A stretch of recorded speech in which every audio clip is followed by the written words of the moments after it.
Welcome in. Thank you for joining us here on Live Impact News on WCNC Plus. I'm Nick Sturdivant. In front of me is super producer Carlene Bragg. Hi. I said your last name. Do I usually say your last name? Yeah, sometimes. Sometimes? Okay. Sometimes you sprinkle it in. Yeah, sometimes I sprinkle. I never know if you feel comfortable with me saying your full name. Okay, I just had to ask. I had to ask. I have a great name. Carlene ain't too proud to brag. Sure ain't.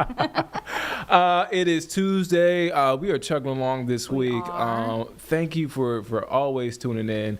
12:30 to 3 is where you can find me most days. And yeah, we have a lot going on right now. Happening live. President Trump is meeting with Canada's Prime Minister. Also answering questions. We'll get to that in a moment. Also, Pam Bondi is testifying right now. That's been going on since this morning. It's gotten spicy. I'll just say it straight up. It's gotten spicy. It's gotten spicy. So. And basically talking about sort of the recent actions of the Justice Department. Yes. But before that, all of that, we need to get and take a look at our weather. It's been warm, a warm start to October, but things are going to change. Also, we're tracking out what's happening in the tropics. So let's check in with Becca Birdsall with a full look at your forecast. Yeah, it will be mostly cloudy for today, but clouds continue to fill in from the mountains into the metro. Most of this is fair weather cumulus clouds, but we'll likely continue to see this pattern going into the rest of today. This is our live view from our WCNC tower cam. We're warming up, though, with that sunshine at 76 degrees, but those dew points in the middle 60s, making it feel just a little bit muggy out there. So with that sun, we'll warm up with high temperatures in the lower 80s, a mix of sunshine and clouds, just an isolated chance for a downpour throughout the day. By the time we get into Wednesday, and that's where a cold front is set to arrive, but rain chances continue to go down and down, now at about a 30% chance, so this is certainly not going to be widespread, but beneficial rain for anyone that does see it. By the time we get into Thursday, behind that cold front, highs will drop down to the upper 60s, lots of sunshine expected. So satellite radar, we are currently dry across the region, but a little bit further off to the west, we've got lots of showers, especially between Tennessee and Kentucky. That's all ahead of the approaching cold front. Now, for now, we've got this high pressure system sitting to the east. That's what's driving in that tropical-like moisture, but we'll be watching for this cold front to push across the eastern half of the United States. As it does so, out ahead of it, a couple of showers and maybe a rumble of thunder will be possible, and that will cool us down as we go towards the end of the work week. So futurecast for today, isolated downpour just like yesterday. That's what we have in the forecast, thanks to that high pressure system over towards the east. Fast forward to Wednesday morning, 5 a.m. A few light showers across the greater Charlotte area, and we'll continue that chance pretty much all the way through the early afternoon. But that's about it. We'll carry a rain chance through Wednesday night. Drier air will filter in Wednesday night into early Thursday morning, but the rain totals just not looking impressive, anywhere from a trace to a few hundredths of an inch. A few of us getting in on a quarter. That is going to be isolated higher amounts. Now, behind that cold front will be some strong wind gusts, anywhere from 20 to upwards of 25 miles per hour going into Wednesday night, and we'll carry that breeze going into your Thursday as well. That means it's going to bring some cooler air from the north. By the time we start off Friday, that is sweater weather, upper 40s, then lower 50s going towards this weekend. Now, we'll dry off as we go towards the end of the work week, but we'll be looking ahead for the potential to add some rain chances going into the second half of the weekend, or potentially into the start of next week. Here's why. That cold front that I mentioned is going to sink down to the south. A low pressure system is going to develop alongside it as it stalls out. Then this coastal low pressure system is going to bring some high surf and potentially some coastal and beach flooding over towards the Carolina coast. And we'll continue this as we go into early next week, potentially bringing us a round of rain. But most importantly, this is mostly going to impact the North and South Carolina coast with 2 to up to 4 inches of rainfall possible. Checking in on the tropics, we do have our new 11 a.m. advisory, and we have our newly formed tropical storm Jerry. This is in the central Atlantic. Winds sustained at 45 miles per hour. Will continue to track west, eventually strengthening into a Category 1 hurricane going into the next day or two, getting close to the Leeward Islands before making a steer out to sea. Best case scenario, and Jerry now marks our 10th named storm of the season so far. Jerry Jerry Hunt Supercenter 7-day forecast. Today, another warm one. Highs in the lower 80s, mostly cloudy skies, a few showers possible on Wednesday. Then we dry off and cool off starting Thursday. Fantastic weekend ahead. Lots of sun, highs middle 70s. All right, so that is our full forecast there. A great forecast shaping up there. All right, so let's switch gears now. As I mentioned before, President Donald Trump is meeting with Prime Minister Mark Carney, Canada's Prime Minister, talking about a bunch of different issues right now. And I don't want to say just issues, but things happening. They're meeting in the Oval Office. Is this them live right here? This is from a few Few minutes minutes. ago. So they're speaking live, answering questions, but we wanted to rewind it back just a few minutes ago, just so you can catch up on what's being talked about. Let's take a listen in. They didn't want our cars. Same thing with Europe. Same thing with other places. So now all we didn't want our cars. Same thing with Europe, same thing with other places. So now all we do now is fairness, but fairness leads us to the most successful country there's ever been. You know, we have some advantages over other countries, and we do have a great market. We have an amazing market. But you know what? If I let this go, if we didn't win this election, if we had these people that were running, that were ruining our country, destroying our country with their open borders and men playing in women's sports and transgender from everybody and windmills all over the place. If we allowed that to go on for another couple of years, we would be, I'm not sure that we'd even have a country.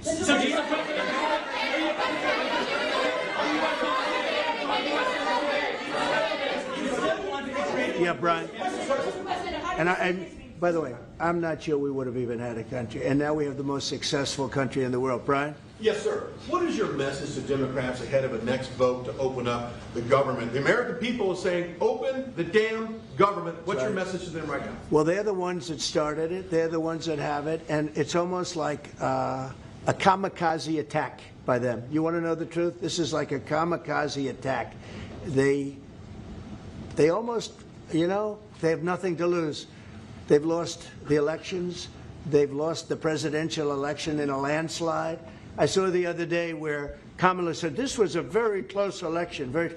This was one of the biggest sweeps that anybody's ever had. Won the popular vote by millions, won the Electoral College by a massive amount. They said, if I got 270, that would be great. But I got, I think, 312 or 315, and they got 220. So, you know, we won that. But we won counties. The big thing is counties. So out of all of the counties, thousands and thousands, we got 2,500. They got 525. It was a landslide, and we. All right, so we wanted to put a pin in that for just a moment. We'll get back to that in a little bit, but we want to come back on with some breaking news out of Rockingham, Richmond County, about an hour and a half away from Charlotte. So there was a plane crash that has been confirmed at Richmond County Airport. And this is the info I'm about to give you is info from the Richmond County Airport. So it happened there at the airport between 11:30 a.m. and noon. 2 passengers on board. Fortunately, no fatalities. So right now, information is limited, but again, a plane crash at the Richmond County Airport in Rockingham has been confirmed through the Richmond County Airport. It happened between 11:30 and noon. So not too long ago, about an hour ago. And Carlene and I were just talking about Rockingham, and sort of it's one of those areas and cities that is. Since south of city south of the state, not far from the South Carolina border, but you know it's an hour and a half from Charlotte. It's probably from Myrtle. Well, from Myrtle, I'll say from Florence, it's probably about the same distance, but in a different direction. I'd say Myrtle because I worked in that market, but I was based in Florence. and I would drive through Rockingham to get back to High Point, my hometown. I have a map here to kind of show, like, you can see Charlotte, and so that red marker on the screen, that's the airport.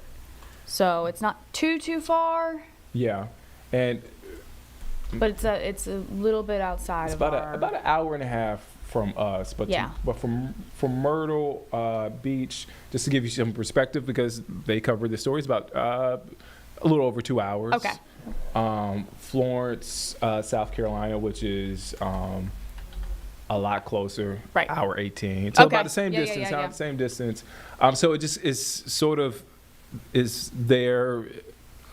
Different TV markets cover this area, but again, I just want to reiterate. I just want to kind of give you some context of where Richmond County is. It's right there by the state border, South Carolina, North Carolina state border. But again, a plane crash confirmed at Richmond County Airport happened between 11:30 a.m. and noon. 2 passengers on board. Right now, no fatalities. As soon as we get more information, we're reaching out to the sheriff's office there. We will be sure to pass that along. All right, so let's get back to this right here. President Trump, Prime Minister Mark Carney speaking in the Oval Office. It just wrapped up, but we want to play it back a little bit for you in case you missed it. Let's take a listen into what's being said. I can tell you that Canada is a very competitive country, and I think Canada's done very well over the years with China. Yeah, we have, but we'll do better together on that. Mr. President, on the Middle East, what guarantees are you giving your Arab partners that Israel will not resume its offensive after the hostages are released? Well, the primary guarantee is once this deal happens, if it does happen, look, they're in negotiations right now, we are going to do everything possible. We have a lot of power, and we're going to do everything possible to make sure everybody adheres to the deal. Okay? Are you concerned about the delays at airports, and how do you see the shutdown moving? Oh, sure. I mean, it's they're all Democrat delays. There are delays at the airport. That's standard. And again, this is something that every day we put forth a bill. It's just a continuation. It's a very simple thing to sign and very simple to do. And I really think that these are people that I think they have nothing to lose. They have a party that's out of control. They have no leader. Nobody knows who the leader is. I look at people with very low IQs like Crockett, this woman Crockett. I never met her, but she's a low IQ individual. I look at AOC talking about how if they want to negotiate, they can come to my office. She's not in that position to do that. And who the hell is she to say that? And then I watch Nancy Pelosi not knowing what to do. I watch their leadership. Look, Schumer is petrified of primary because he's not going to win probably against anybody in a primary. You know, Schumer did the right thing, but he handled it badly originally a year ago. He did probably the right thing, but he handled it badly. I think Schumer's incapable of making a deal. They are a mess. They're a party that has no leadership. They have, and they have no policy. You know, I think we have great leadership, but we also have great policy. We have strong borders. We have no men and women's sports. Basic things. We're not going to take your child away and change the sex of your child. We're not going to do things like that. What they're doing to the country is so incredible. And they got away with it with all their woke crap, and now it's stopped. And we have a country that's based on common sense and strength and intelligence. I mean, we have the United States of America, and I say it all the time. Other leaders have told me this. Mark hasn't yet, but I think he would. A year ago, we were a dead country, and now we are the hottest country anywhere in the world. Maybe Canada. I'll give Canada, but because I do like Canada. But you know, we're the hottest country in the world right now. There's never been a country that has the kind of money coming into it. There's never been anything like this. There has never been a country that if you take $1 trillion, that would be unbelievable. We're going to have over $20 trillion invested in this country. There's never been anything like what you're seeing, and it's based on good policy and common sense and leadership. Yeah.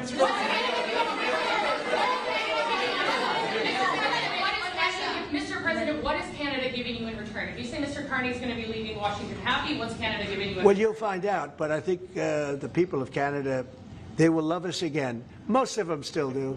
If you say only 25%, I assume a lot of them. I think they love us.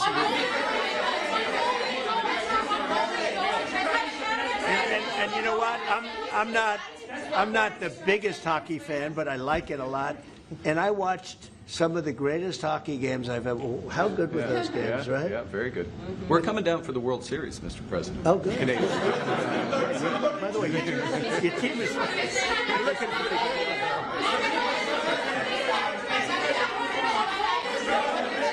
Mr. President, will you sign a trade deal with Canada that doesn't include supply managed goods like dairy, for example? The federal government. Well, a deal would include dairy. I mean, it's going to include everything. We'll do a comprehensive. Mr. President, have you identified programs to eliminate under this shutdown? Oh, sure. Sure. Which ones? We have a lot. I'm not going to tell you, but we'll be announcing it pretty soon. But we have a lot of things that we're going to eliminate and permanently eliminate. You know, one of the things that we have is some advantage, you could say, but because of the shutdown, which I think they made a big mistake, we're able to take out billions and billions of dollars of waste, fraud, and abuse, and they've handed it, you know, on a silver platter.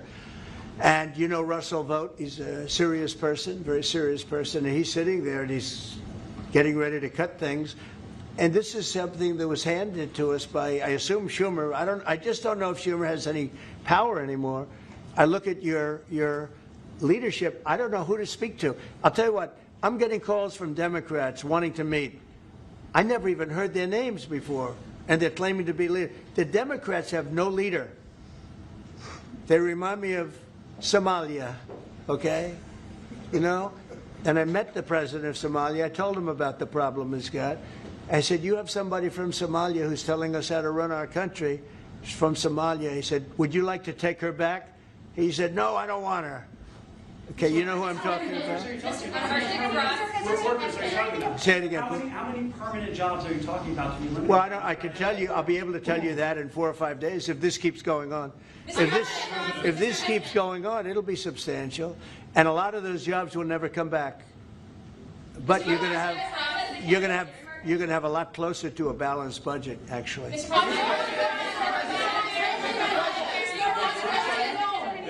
anything the Prime Minister has done that's making it more difficult to reach a deal?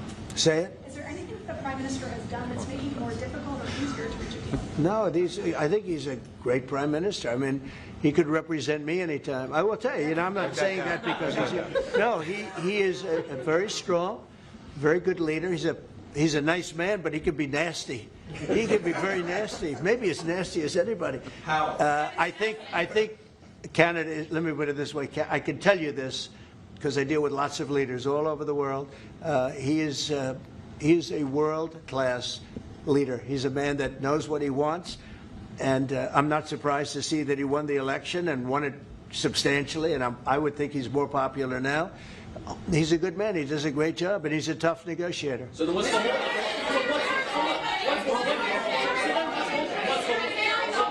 then what's holding things up? If he's a great man and you want to do a deal with Canada, why aren't you? Because I want to be a great man, too. Thank you very much. Thank you, everybody. That could have been good. I think you got that one. That could have been good. Thank you very much. Thank you.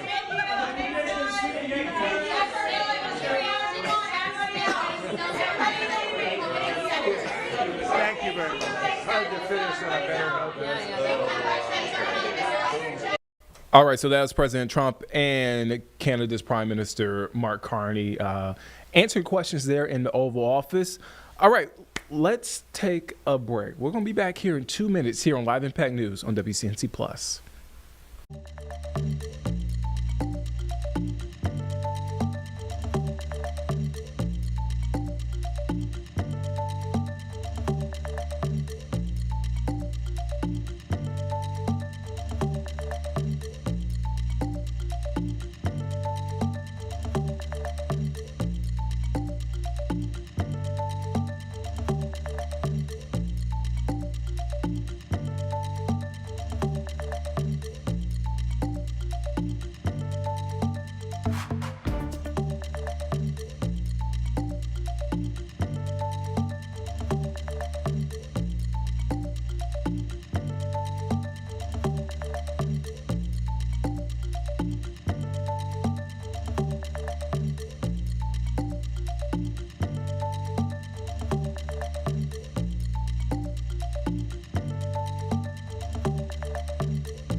All right, welcome back here on Live Impact News on WCNC Plus. I'm Nick Sturtevant. Carlene is here in studio. All right, so we want to get to something that we have been covering all morning, and it's this. So Attorney General Pam Bondi is testifying in front of a Senate committee oversight hearing on, quote, oversight of the Department of Justice. As Carlene mentioned earlier, it's gotten spicy, it's gotten tense at times during this hearing. Let's take a listen in to what's being said right now. This is happening live. Public report on left-wing political violence. Yes, Senator Schmidt. Thank you. I also want to, after Antifa has laid siege on federal buildings and officers in Portland during the 2020 riots, your predecessor, Merrick Garland, dropped virtually all the cases against these defendants. You recently issued a new charging memo instructing federal prosecutors to aggressively pursue Antifa and other radical leftists wreaking havoc on our cities. What can you do to ensure that the various U.S. attorneys' offices follow through on your instructions? Hopefully we will have our U.S. attorneys confirmed soon. They've been held up. Now our government is in a shutdown.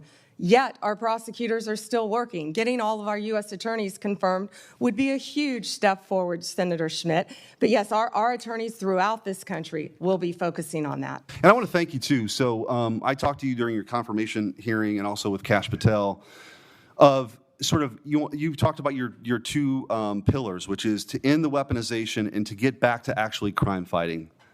God bless. Like, that is something that the American people support, despite what you hear from the other side of the dais today. And in those conversations, we talked about you and Kash Patel getting field agents out in the field and doing the work of law enforcement. I said, I've got just the place for you, St. Louis.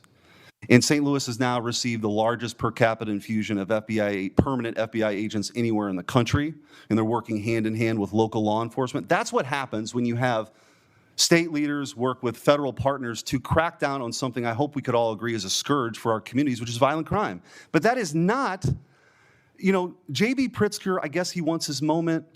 These Portland people want their moment of defying Trump. It's crazy to me. We should all be unified in this effort of making sure our laws are enforced and taking on violent crime. But I will say, in closing with this, because you referenced the shutdown, it's the same motivation. The same thing that motivates J.B. Pritzker to stand in front of the podium and defy Trump is the same motivation I hear from my Democrat colleagues now in this shutdown. It's not about anything other than the fact, and this is a clean CR. This is what they have lectured us on making sure we do 13 times in the last 4 years. This is about appeasing an increasingly radical base to prove that they're willing to stand up to President Trump. And I don't know how we get through all this unless there's a real reckoning on the other side about that reality. But in the meantime, I'm glad you're doing what your job is, which is to be the chief law enforcement officer of this country, focusing on violent crime and keeping our communities safe. Thank you. Thank you, Senator Schmidt. And despite what they're saying on the other side of the aisle, our agents are out there working tirelessly every day to make America safe. And that was Donald Trump's directive, and we will make it happen. Thank you, Senator Schmidt. Senator Welch. Thank you. Thank you, Attorney General Bondi. I have noticed that at various times when one of my colleagues is pressing you, you come up with something in their background. So I'll be waiting for my turn, but you don't have to do it right now. So let me get to my questions. One of the things that you mentioned, and I agree with this, that it's really tough on the various federal workforce, including our law enforcement folks, who are not getting paid because of the shutdown. Mm-hmm. I agree with that. But I also think that wasn't the whole story. There is an issue here that's going to affect Americans, whether they voted for President Trump or voted for Vice President Harris, and that is the loss of health care, where on November 1st, everyone who is getting Affordable Care Act help to buy insurance is going to get the notice of premium increases. And I got a letter just today from a Vermont family, nuclear family of 5, husband and wife, 54 and 55, with 3 kids. one of whom has acute myeloid leukemia. And the apprehension that they have is that if we don't solve this problem, and November 1 is a urgent date, then their family premiums will triple. It'll be beyond their ability to pay. So I'm assuming that with respect to the threat to health care for families in your state of Florida, in my state of Vermont, you would share that concern and hope that we would resolve that. Senator Welsh, I would be happy to speak with that family too, because there are many nonprofits that help with children with terminal illnesses, and I'm involved in some in Florida. So we would be happy to talk to you about that. As to health care, the government is shut down. It's my understanding, maybe you're not one of them, but because many Democrats want health care for illegal aliens, and that's what shut down the government. Let me be clear. That's one of the sticking points, and I don't know if you voted all right, well, for that or not. This actually is important to all of us, and the lament I have is that if this health care goes away, this premium support, it is really going to hurt families in red states and blue states. And in Vermont, I mean, we voted Democratic, but we have a lot of good folks who voted for President Trump, and their health care is jeopardized. And there's a November 1 deadline that is coming up. And the reason I'm saying this is that I think it's important for us to try to work out together a resolution that's going to be beneficial to people you care about in Florida and voted for President Trump, and keep people I care about in Vermont who voted in some cases for Vice President Harris and some for President Trump. So it's not just Democrats not wanting to negotiate. And in fact, we do want to negotiate, and that's why I'd encourage the president to encourage my colleagues on the Republican side to sit down with us and try to see if we can make some progress. Another topic, with the respect to voting rights in the letter that your voting rights chief sent out, we got one in Vermont, and it's a demand to get all the information on the voting file. And in that letter, in the announcement of that letter, the chief indicated an apprehension about the voting process being taken over by, quote, the left. Now, do you have any information with respect to Vermont about a takeover of the voting process by, quote, the left? Senator, I'm not familiar with what you're referring to. We are currently involved in voter roll lawsuits in 6 states. Is that what you're referring to? No, there's a letter that went out demanding that states, including Vermont, provide all the voting file information, right. Includes personal information. But when that letter was sent out— That's perfectly legal. But there was an assertion by the chief in this division that this was to deal with the fact that the voting process has been taken over by the left. So we got one of those letters in Vermont. And my question to you is, what do you mean by the left? And do you have any evidence that the so-called system has been overtaken by the left? We must have fair and free elections. No, I know that. But I'm asking for the specific basis. And we will have fair and free elections in this country. Okay. All right, so you're watching Live Impact News on WCNC Plus. I'm Nick Sturtevant.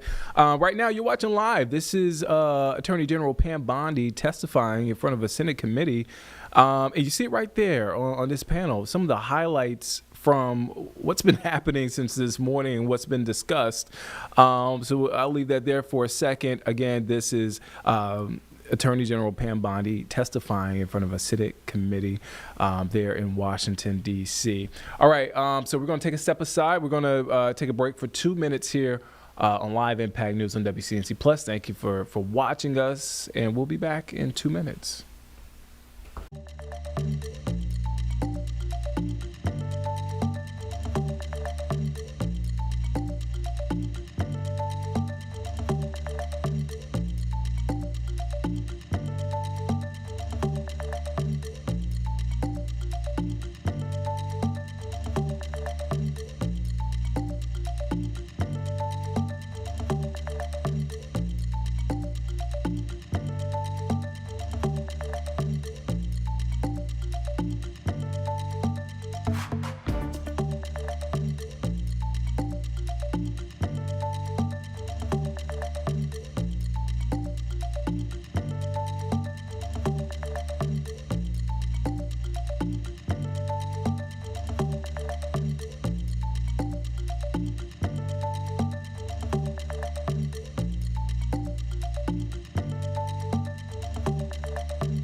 All right, welcome back here on Live Impact News on WCNC Plus. I'm Nick Sturdivant. Carlene Bragg is here in studio. All right, so we want to get to a story, and it's a continuation of concerns of a conversation surrounding safety on public transit, and getting more into the weeds of some of the numbers. So we got new data, and we're getting a look at new data showing crime hotspots around Charlotte light rail stations. It comes about 6 weeks after the murder of Irina Zarutska. WCNC Charlotte's Julie Kay is here. Julie, we were talking about it before we hopped on. You just got an email with that data, but this obviously, well, I won't say obviously, but this stems from your conversation with Edwin Peacock. Yeah. New, or I guess appointed Charlotte City Council member. He got these numbers. I guess my question, when did he get these numbers? And I mean, we know what prompted it, but when did he get these numbers and sort of started looking into these numbers? Actually, he asked for them in August, pretty much right after this all happened. Right after the incident, right? And yes, just got them back on Sunday. I know that originally city officials had sent him some other data, and he said, actually, this is not as extensive as I wanted it to be. Really? And now we have like a full breakdown of over the last 3 years, each light rail stop, what kind of crime has happened, how many, what year was it. I can see which ones have the most crime. I can see what type of incidents happened. So it is really extensive data. I'm still looking through it myself. I think the biggest headlines, of course, is which one is the most. It's the Charlotte Transportation Center with 1,777 incidents over the last 3 years. Now, that's all sorts of things. They're not all violent. That includes stealing, larceny, non-aggravated incidents, just a lot of different things that could be a part of it here, but it also does include violent incidents.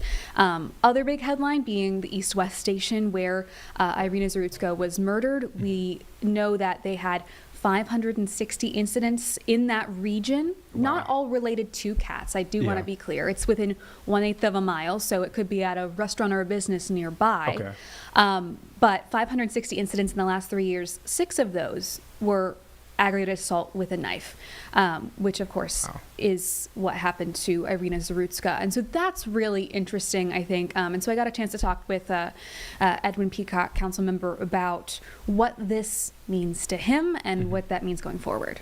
What, I guess, he has the numbers now. So what does he hope happens next? Obviously, the conversation has been around the transit plan, which voters will vote on in about a month. But I mean, what I guess what comes next? Is he going to present these numbers, or?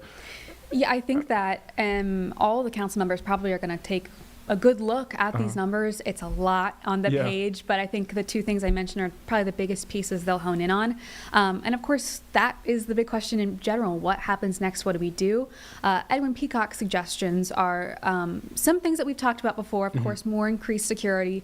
His big thing is fare enforcement, which we'll get back to. But some other things too that I hadn't heard thrown around. For example, when you go to the airport and you get an announcement from Mayor Bilyles, welcome to Charlotte. He's saying we should have something over the loudspeaker like, thanks for riding cats. Okay. Someone will come check your ticket, just like to remind people and to have a little bit of a larger sense of authority happening. He also says that kind of similar to what CAT's bus system does, having kind of a volunteer system for checking fare enforcement. So those were some interesting things that I think haven't been some of the biggest points people have hit. Of course, as I mentioned, fare enforcement being one of his biggest pieces. What's really interesting about his role in this is that he was appointed to fill in, and he is running again for an at-large seat. But he previously served on council. In 2007, he was there, and he was a part of some of the decisions about building the light rail in the first place, including making it an open platform. It's not like, New York City or DC where you have to go through a kind of a turnstile before you get through. Granted, people do jump over those. They do. They do. But it makes it a little bit harder to not pay. And they have enforcement there too. They tend to have more enforcement. And so we decided not to do that, which is abnormal. But since Charlotte has grown so much, he's saying if we wanted to change that, we would really have to seriously look at those numbers. But Charlotte was not nearly as big as it is now when we made this plan. And also, he says that they were a lot more serious about checking tickets and that kind of thing. Yeah. I mean, that's almost 20 years ago now. Yeah. But they were a lot more serious about it. And he says it's gone downhill since. So he would like to see overall that be the solution of more fair enforcement. But he knows that there is some discussion about the sales tax. A lot of that money is going to have to go to security. Does that include adding, more of a ticketing system that requires you to stop before you get on the platform? So many things at play when it comes to transit. I feel like this is an ongoing discussion. I mean, since I got here, way before we got here, but I feel like it's been continuing and it's continued to evolve. And again, voters will decide on, I guess, the future of it. Early voting starts next week. Yeah, I was just about to say. I know. It's not far away at all, guys. Make your decision soon. I feel like when we first launched Live Impact News and one of your first hits, we were talking about the transit plan and how far off it was, but it's right here. It's here. Julie, all things politics, you're going to be back, I know, I updating fear. us. Yes. Updating us. When can folks catch your story, Julie? I'll be on at 5 and 6. 5 and 6, you can catch Julie's story. Julie, thank you for your time. Thank you.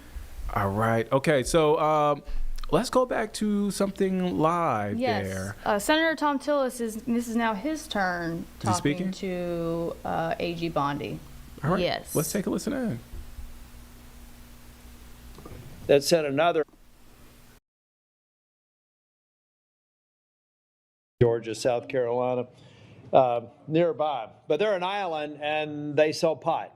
And I got no problem with that. What I have a problem with is some of their actions or activities that are, I think, concerning me that actually speak to the broader issue here about marijuana and what we ultimately do with it, with nearly 36 states having it either medical, recreational, or hybrid. But this kind of feels like, to me, the way the tobacco industry got attacked for advertising to young people. We already know, incidentally, that we got a vape problem around here, particularly among young people. And Madam Chair, if I may, I'd like to seek unanimous consent for letters from the Sheriff's Association and the Federal Law Enforcement Officers Association Foundation citing the serious problem we have here with illegal vapes in this country. Without objection. Thank you. But, this worries me because it's a money-making enterprise. It kind of seems like it's preying on younger people. But then I want to talk about this handy app you can get now. Now, it's illegal in North Carolina and Tennessee and Georgia and South Carolina to buy pot, but apparently you can go order it on an app, then right over there to the boundary and get it, I assume that they're not delivering it outside of the boundary because I think that would be illegal. Would that be illegal? Senator, thank you for pointing that out. I was not familiar with that app, but we will certainly look at that. Yeah. Do you, if I get, let's say I get an illegal, let's get a vape from China. A lot of them are manufactured in China. Not the majority. To anywhere near the sort of scrutiny that we have here in the United States. If that illegal vape let's say it's, I don't know what it's loaded with, but it gets if it's illegal in the state of North Carolina, and let's say it comes in, I'm using a hypothetical example, into the port of Wilmington, and then finds its way to New York or some other state that has legalized marijuana, is that an illegal transportation of a controlled substance? In other words, unless it teleports into a legal jurisdiction, wouldn't it have been illegally transported at some point? Based on federal law, Senator. Based on federal law, okay. Now, do you are you familiar with the science of teleportation?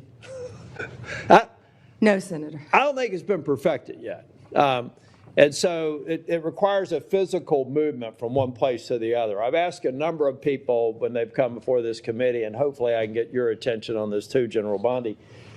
There's a growing operation in western North Carolina that is a part of the tribal lands.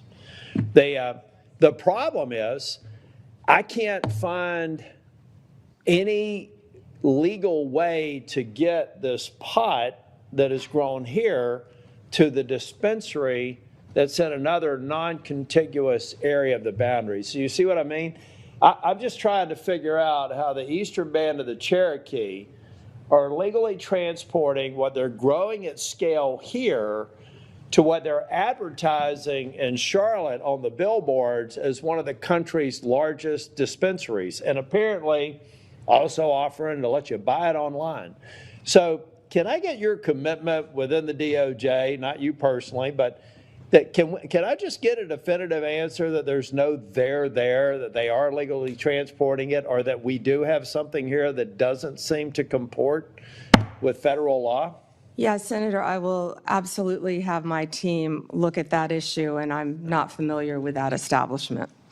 Yeah, well, it's, like I said, it's an island. I really think the federal government needs to step up. We need to get rid of this neither fish nor fowl sort of status that marijuana has in this country now. I think the people have spoken. Many red states, even your home state, my home state, has, I think, probably many states, I should say, not just the state of Florida, are trending towards legalizing it. We've got to get it solved at the federal level. We've got to capture revenue. That revenue needs to go back to federal law enforcement, and we need to have a lot more focus on what I think are unsafe and inconsistent practices across the state. So if I could get that, I would appreciate it.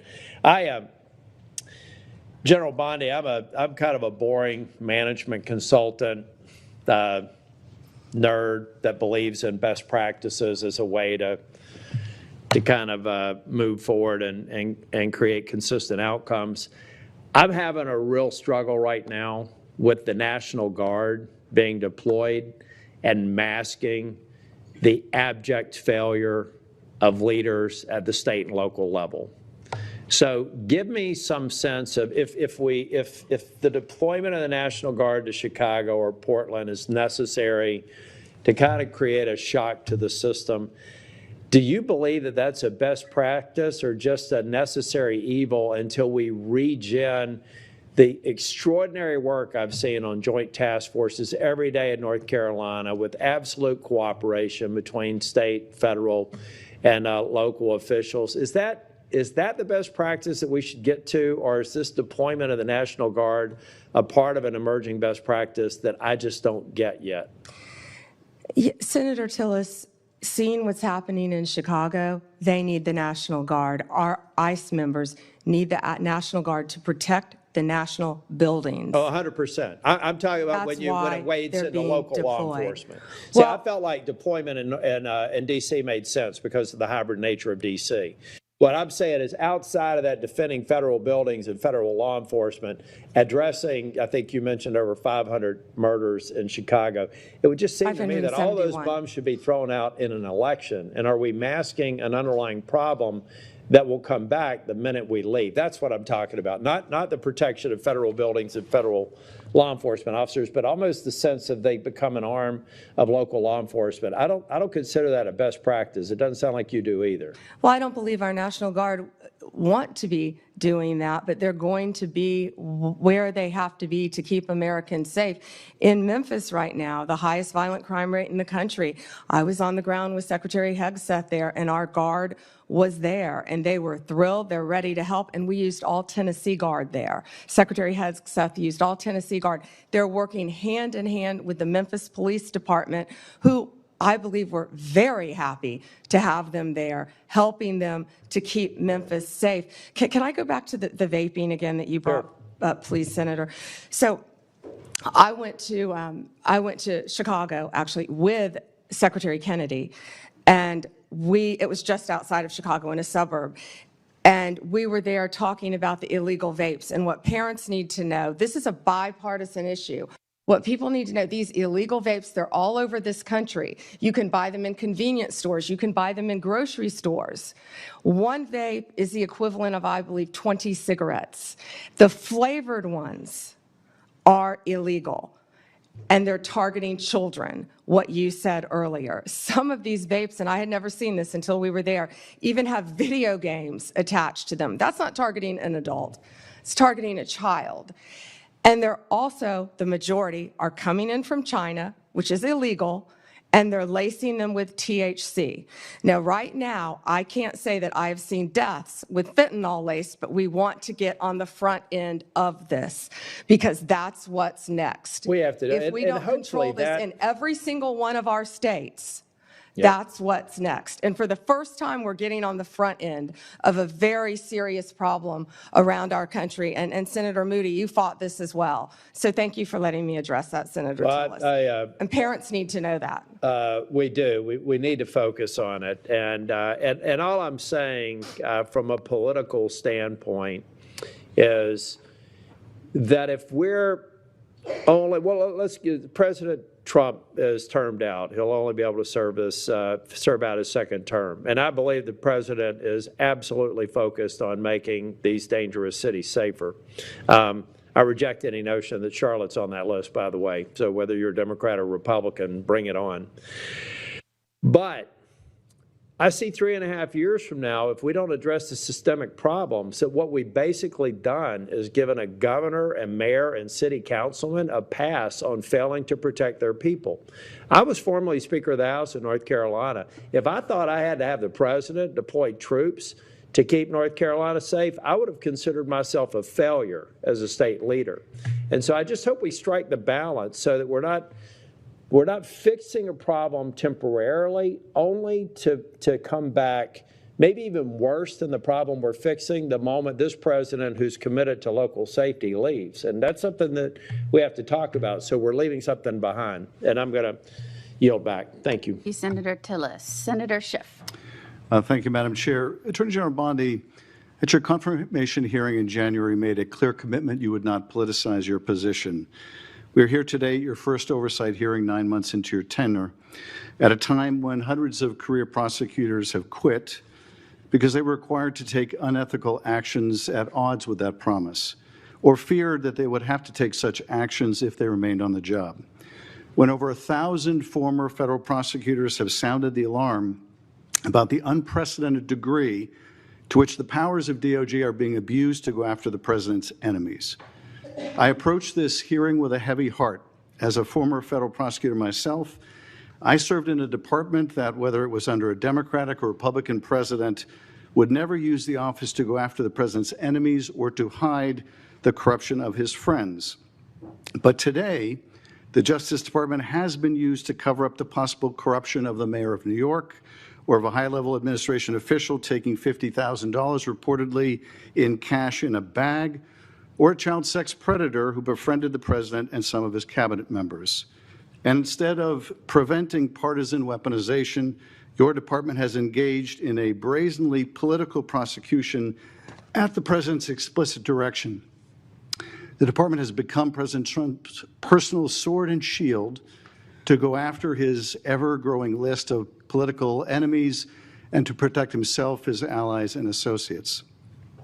My questions therefore focus on these two themes: hiding the corrupt acts of his friends and prioritizing the political prosecution of his enemies. So let me start with the shocking allegations of bribery and pay to play.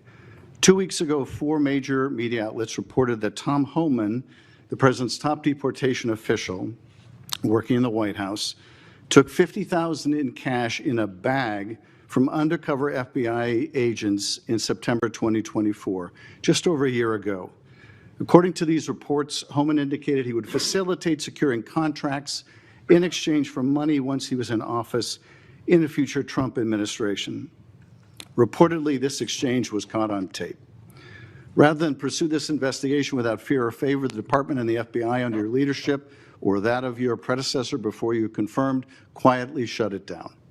Once news broke, your deputy and FBI director issued a joint public statement confirming that the Trump administration closed the investigation. White House Press Secretary Caroline Leavitt denied Homan took the $50,000, telling a reporter, quote, "Mr. Homan never took the $50,000 that you're referring to, so you should get your facts straight." So today I hope you can help us get our facts straight. Was that true, what the White House press secretary said when she denied Homan took the money? Did he take the money? Senator Schiff, as I stated earlier, I was not in office. I was not confirmed when that was handled. So does that mean? Deputy Attorney General Blanche and Director Patel said that there was no evidence that Tom Homan committed a crime. Yet now you're putting his picture up to slander him. No, I'm putting, his picture up showing an interview he gave with, I think, Fox, in which he was asked explicitly about these allegations that he took a $50,000 bribe, and he refused to answer. He said he didn't answer the question whether he took the money, so I'm asking you the question. Did he take the money? Senator Schiff, I answered that question multiple times. And frankly, Well, I don't think, with respect, I don't think you did. But in case I just didn't hear you, what is the answer? Did he take the money? Senator Schiff, that happened prior to my confirmation as Attorney General. Do you know, I said that. Do you know, sitting here, whether All he took I the money? know is that Deputy Attorney General Todd Blanche and FBI Director Patel said there was no case. And Caroline Leavitt is one of the most trustworthy human beings I know. So and, was she? Senator Schiff, if you worked for me, you would have been fired because you were censured by Congress for lying with your We can stipulate to, you can stipulate to all your personal attacks on the Democratic members of the committee. Personal attacks. You've been attacking my FBI director. You've been attacking my office. You've been attacking. But what we're interested in, borders are. What we're interested in is the answer to these oversight questions. You want your you were asked by my colleague. You were asked by my colleague. Attacking good people. Regular order, Madam Chair, so I can ask a question. You were asked by my colleague from Vermont whether you will support providing a video or audio tape, if it exists, of Mr. Homan taking $50,000 in bribe money from the FBI. Will you support a request by this committee to provide that tape or tapes to the committee? Yes or no? Senator Schiff, you can talk to Director Patel about that. Well, I'm talking to you about it. You're the Attorney General. This will be your decision. Will you support? You don't have to tell me what is my decision and what is not my decision. I said you can talk to Director Patel. You don't have to try to. You think you've got a gotcha with Tom Homan, our borders czar, who's been out there fighting for our country since Donald Trump took office. I'm trying to ask a question. Regular order, please.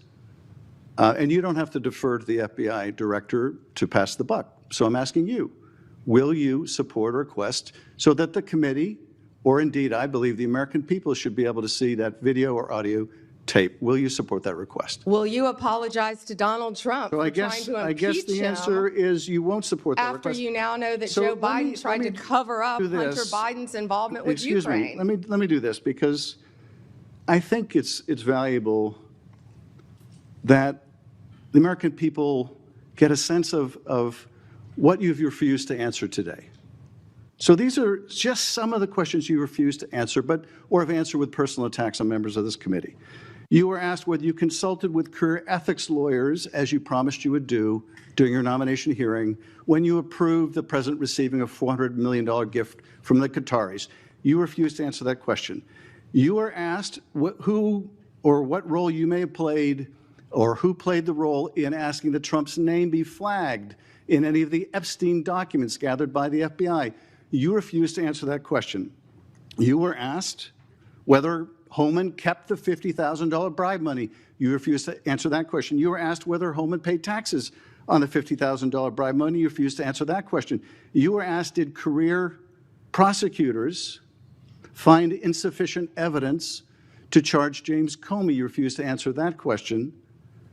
You were asked, how are military strikes on these boats in the Caribbean legal? And you refused to even answer that question. You were asked, a law degree, excuse me.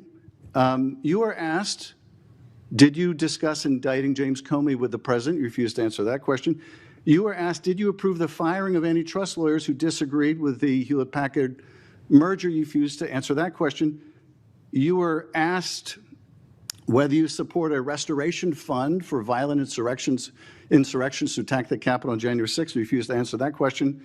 You were asked whether you were firing career professionals, career prosecutors, just because they worked on January 6th investigations. You refused to answer that question. You were asked by my California colleague whether you believe government officials, like immigration officials, have to abide by court orders. You wouldn't even answer that question. This is supposed to be an oversight hearing. Oversight? Excuse me, You can attack me after my time is over. You've attacked all of us, including President Trump, for your You can attack me later, and I know you've got plenty of canned attacks. We've heard them all day today. Canned attacks on you? This is supposed to be... No one needs a canned attack on you. Regular order, Madam Chair. I'm trying to speak. This is supposed to be an oversight hearing of the Justice Department. And it comes in the wake of an indictment called for by the president of one of his enemies. This is supposed to be an oversight hearing, and it comes in the wake of revelations that a top administration official took $50,000 in a bag, and this department made that investigation go away. This is supposed to be an oversight hearing when dozens of prosecutors have been fired simply because they worked on cases investigating the former president. This is, and now the current president. What about the fires in California? And Do you this care is about that, supposed to Senator be, Schiff? this is, excuse me, this is supposed to be an oversight hearing in which members of Congress can get serious answers to serious questions about Are the riots in LA serious? About the cover-up of corruption, about the prosecution of the president's enemies.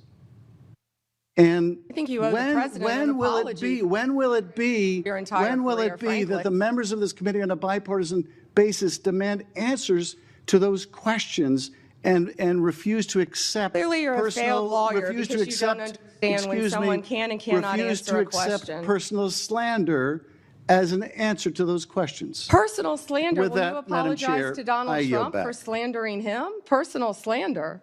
Senator Brett. May I ask unanimous consent, Madam Chair, to introduce into the record the statement of 1,000 former Justice Department officials who warned that the Comey indictment is a democracy-threatening abuse of power. May I also request unanimous consent for the introduction into the record of 282 former career officials at the Justice Department raising an alarm who were voluntarily or involuntarily forced to leave the department because of improper actions taken by the Department of Justice. May I introduce with unanimous consent the Justice Department manual that talks about when initiating and declining charges are subject to impermissible considerations. And finally, Madam Chair, may I introduce the letter for Michael Ben-Ari, a career counterterrorism prosecutor, DOJ, a letter he nailed to his door, which concludes by urging officials to do the right thing for the right reasons, to follow the facts and the law, and raises the alarm that the decision to remove experienced career officials from U.S. attorneys' offices, the FBI, and critical parts of DOJ undermines our country's abilities to counter terrorist organizations, malign nation-state actors, and countless others that seek to harm our nation and its citizens. And he believes that the priority is prosecuting the president's enemies rather than protecting the country. 1 moment. May I have unanimous consent to enter these into the record? Without objection. Thank you. I yield back. Senator Brett. Senator Moody, may I clarify one thing he entered in the record? I just want to say that I believe he entered a letter by 200 and something former employees. Well, I believe the spokesperson for that letter was also the spokesperson for Jack Smith. Senator Brett. Thank you, Madam Chair. General Bondi, I want to talk to you about the next generation. I want to talk to you about our kids. People who don't have a seat at the table but need us to fight for them tirelessly. When you look at this, I see a couple of different buckets of ways that bad actors are taking advantage of our children, and in some of the most extreme situations, we lose that child, whether to death or to self-harm, and I think we owe it to them to do something about it. So first is social media. Tell me, what are you doing? I have sat across from a number of parents who have talked to me about their child either falling victim to sextortion, different schemes that are online. We also know that there is an element of human trafficking that comes here. Let's start with social media. What are you doing to hold bad actors accountable, to track them down, and to keep our kids safe? Senator, first, thank you for bringing that up. This, I believe, is what an oversight hearing should be about. Thank you. Not yell, oh, he's gone already. He comes in and leaves. This is what an oversight hearing should be about, trying to help parents and children online. Yes, Director Patel has been doing a great job. The FBI, we have an entire unit. Not only that, our National Security Division is working internationally. Well, and I want to talk about that too, because I think a lot of this comes from overseas. Yes. And so whether it's these schemes, this extortion schemes, et Yes. cetera, it's happening off our shores. How are you connecting the dots there? And then additionally, let's look at human trafficking. And you find a number of times people are lured into this from posts on social media. I believe that that is a global trafficking ring. I would like to speak to what are you doing to make sure that you're holding those people accountable and getting to the bottom of it, finding bad actors and making sure that we're keeping these children safe. Senator Britt, we have made countless cases around this country, and many of them have involved global international defendants. In fact, we've been extraditing some of them back. As many as we can get, we're bringing them back to this country. That's how we're holding them accountable and locking them up for as long as we humanly can lock them up. And Director Patel, our National Security Division, have been working tirelessly on that. We have entire units working on that. I think the most Do you feel like you've made better strides than we saw over the last 4 years? We have made incredible strides. I'm sorry I don't have the statistics in front of me, but yes, we have made, I would love to get those from you. I want to make sure that we are doing that. I also obviously have worked diligently alongside Senator Blackburn and so many others to put the proper guardrails in place when it comes to social media to prevent these things from happening to our children, allowing them to still thrive online, but knowing the threats that are out there, it is incumbent upon us to actually do something about it. So I hope that those different pieces of legislation that would help keep kids safe, help give you additional tools, I hope that this body and ultimately Congress will take those up. Can I add something to that? Yeah, sure. That parents also, I always say your child has no right to privacy on the internet. And parents need to monitor what their kids are doing. Now, we all know that even elementary kids, school kids, so many of them have cell phones because they're at school, they're latchkey kids, they're riding the bus home. So many children have cell phones, but parents, you have to monitor. There are safeguards you can put on the phone, but you have to monitor what your kids are doing on the internet. I do think that there is some accountability that needs to be held even with social media providers. Absolutely. Because I know that, for instance, we had a judiciary subcommittee hearing where we heard from parent after parent whose child had bought something online that they thought to be maybe a different type of drug. It was laced with fentanyl. They died. If that was happening on a storefront and a small business in America, we would shut that storefront down. We must do more to hold not only the bad actors online, but also the people who allow it to happen accountable. And I hope that you'll commit to work with me on that. I wholeheartedly agree. Thank you, So Senator. staying in that vein on parents, looking at illegal gaming across again, this is a global thing, offshore illegal gaming. We have found that young men in particular have been targeted when it comes to betting and being involved in this legal gaming. We're finding that through whether it be advertisements or things that are directly targeted to get them addicted and get them pulled in and addicted on that. When it comes to illegal gaming, will you commit to me to taking a look at what is exactly happening offshore and also how they are utilizing different spaces to actually go after our children, getting them addicted, and ultimately pulling them in? Certainly, and I'm also sure the FBI would welcome working with you. Wonderful. And then last but not least on that same vein, and you touched on it earlier when one of my colleagues asked you about this, but vaping. So if you're a parent and you're sitting here looking, Chinese vapes have, this is a real issue. You spoke a little bit about what you are worried will come next in this space. What are you doing to get to the bottom of that, and how are we going to make sure that these don't infiltrate our markets and ultimately don't end up in the hands of our children? What we've been doing is we have been going around this country and we have been raiding these vape shops that are carrying these illegal drugs and shutting them down. And that's what Senator Kennedy and I were in Illinois doing. We were announcing that arrest. It was a massive arrest of illegal vapes from China, mainly coming in through China, laced with THC. Back to the, I was just saying, back to the child predators. Since January 20th, we have made 2,580 child exploitation cases, Senator Britt. That was the number I was trying to get my hands on. Wow. And that's 250 more than last year. Will you commit to continuing to go after these unregulated products and particularly make sure that they are not in the hands of our children. Yeah, and Senator Britt, we need to do that because it's targeting our children. Yes, absolutely. Thank you very much.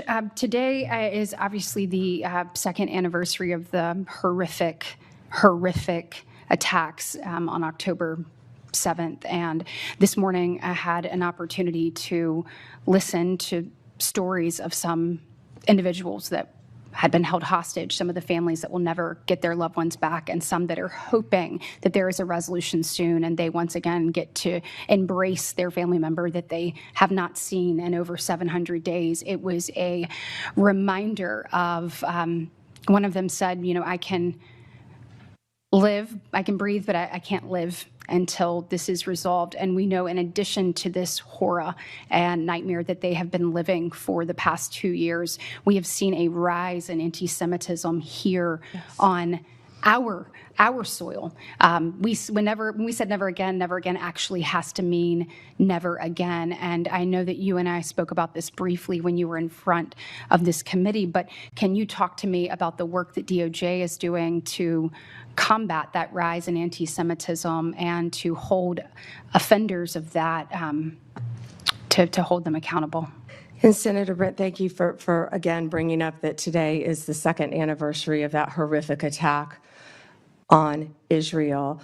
Donald Trump is the greatest peace president of our lifetime, probably in our history. And if anyone can resolve this, it will be Donald Trump. I've also met with many of the families of the hostages and of those who have lost loved ones. We are combating anti-Semitism throughout this country, not only through my Civil Rights Division, and we haven't really talked about Harmeet Dillon a lot today, but Harmeet Dillon runs our Civil Rights Division, and she is working with Leo Terrell, and they are combating anti-Semitism around this country. We have an anti-Semitism task force that we're forming. Do you mind getting me an update on the progress that task force has made, please? Sure. Okay, thank you. And last, in my last remaining minute, I certainly appreciate the work that you're doing. I know my colleague, Senator Lee, already asked you about the attacks on ICE officers. Thank you for working to keep our federal agents safe, federal law enforcement safe. So thank you for the work that you're doing there. I do want to just talk a little bit about crime in American cities. We had a horrific event occur in Montgomery, Alabama over the weekend, and 14 people, 2 people are no longer with us, and 12 people injured. My heart breaks for every one of the victims and their families and the community at large. I'd like to know a little bit about your interagency work and talk to me about things that you find, because we have to find solutions in this space. This cannot keep happening. And what are you seeing that is, your biggest success stories and your biggest challenges you have to working to try to resolve crime throughout the country? Well, right now, the biggest challenge is that the federal government is shut down, but we're not letting that become a challenge because all of our agents are working tirelessly. And I get almost real-time updates from my agencies, Rob Sakata, who's the Deputy Director of ATF, Kash Patel and Dan Bongino at FBI, Terry Cole, at DEA, Gadi Saralta with our U.S. Marshals, and all of our great team of lawyers. And we are working nonstop to combat crime. That's Donald Trump's only directive to me, is to make America safe again. And that's what we're going to do in this country, Senator Britt. Well, thank you for your commitment, and any best practices you have or ways that you have found to tackle challenges that are effective, please let us know. We certainly want to see every community across our state and our country safe, and we appreciate yours and President Trump's commitment to doing that. Thank you, Senator. Thank you, Senator Britt. And I will just say thank you to our witness, who has been sitting here for now 4.5 hours without a break. I think maybe a little bit under the weather. And you have outlasted pretty much everyone here but Senator Britt and myself. So thank you for being here today. I'm in good company. Well, certainly coming in behind someone as strong and as passionate and as committed to doing the right thing and to justice. When you served as Attorney General in Florida, that was certainly a high bar that you set, and I was honored to come in after you as the Attorney General. You've touched on so many of the issues that you fought for in Florida that you are still fighting for now here in Washington, and whether that is protecting our children, protecting our law enforcement officers, protecting the rule of law. All of these things, your experiences, both personal and professional, are playing into how you are standing strong for what this country was built on in this role. And I, for one, am proud not only to be here as a United States Senator, the most junior member of this committee, but to be here and working in Washington right now with the honor of serving as a senator and watching this administration and certainly you bring this country back to its bearing, that we are a nation that is a government for the people with the consent of the governed. And if we are going to protect life, liberty, and their opportunity to pursue happiness, we have to guarantee safety. It has to be a mission. And that starts in our communities and our states. And I think what people are missing is the federal government has a set of laws that it is working within federal jurisdiction, that it is incumbent upon them to execute and enforce within the states. And I'm watching what has happened around this nation as a result of what has happened under the Biden administration and what they allowed to happen purposefully, whether that was rogue prosecutors, defunding police, decriminalizing crime, allowing juveniles to run rampant with no accountability, revolving jailhouse door, no respect for the rule of law. It goes on and on and on. And you're seeing that now playing out in the cities around this country. And what is very terrifying, and I think you would agree, is this is not your Democratic Party of yesteryear, where we might have said they're soft on crime. This is now a Democratic Party who is offering support for and encouraging obstructionist behavior, threats of violence against law enforcement. And as the wife of a law enforcement officer, as someone who's committed my own life as a federal prosecutor, attorney general, now as a U.S. senator, judge, it is and a judge, thank you. I think I had to demonstrate that a little bit earlier. It is horrifying to me that where we used to talk about differences in policies, where one party was thought to be tough on crime and one party was thought to be soft on crime, we're not talking about the fundamental ideals and structure on which this country was built.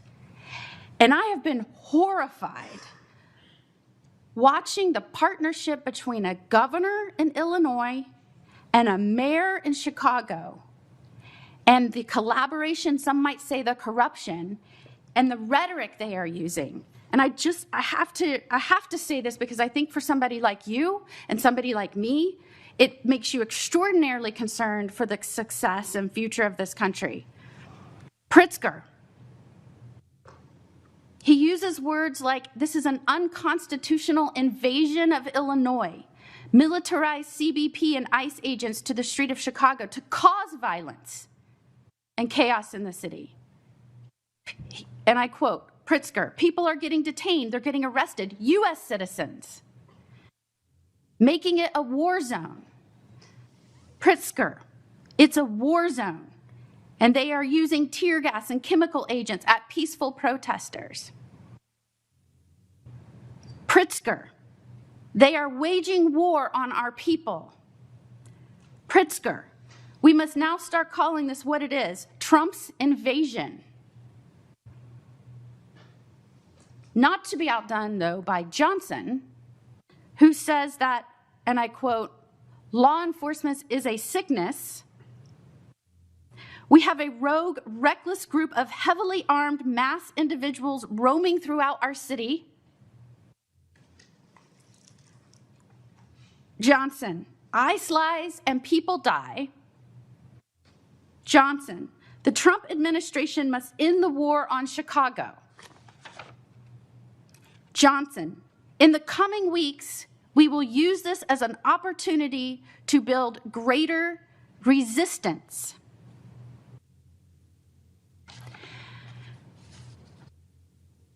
I am wondering if Pritzker and Johnson understand that there are federal laws that criminalize inciting violence against law enforcement. and federal agents. I am wondering if they are concerned at all about what their speech is doing and the danger it's putting not only federal agents in, that, by the way, swore an oath to protect other people, but the danger it's putting the citizens of their community in. Anytime you start pitting your own people against their own government, a government is only there at its core to protect rights and the safety of its people, that is incredibly dangerous. And I hear this rhetoric, and I think to myself, every foreign adversary of the United States of America in this country is saying thank you to the governor of Illinois and the mayor of Chicago. Thank you for doing their jobs for them, for undermining the strength and safety of this country,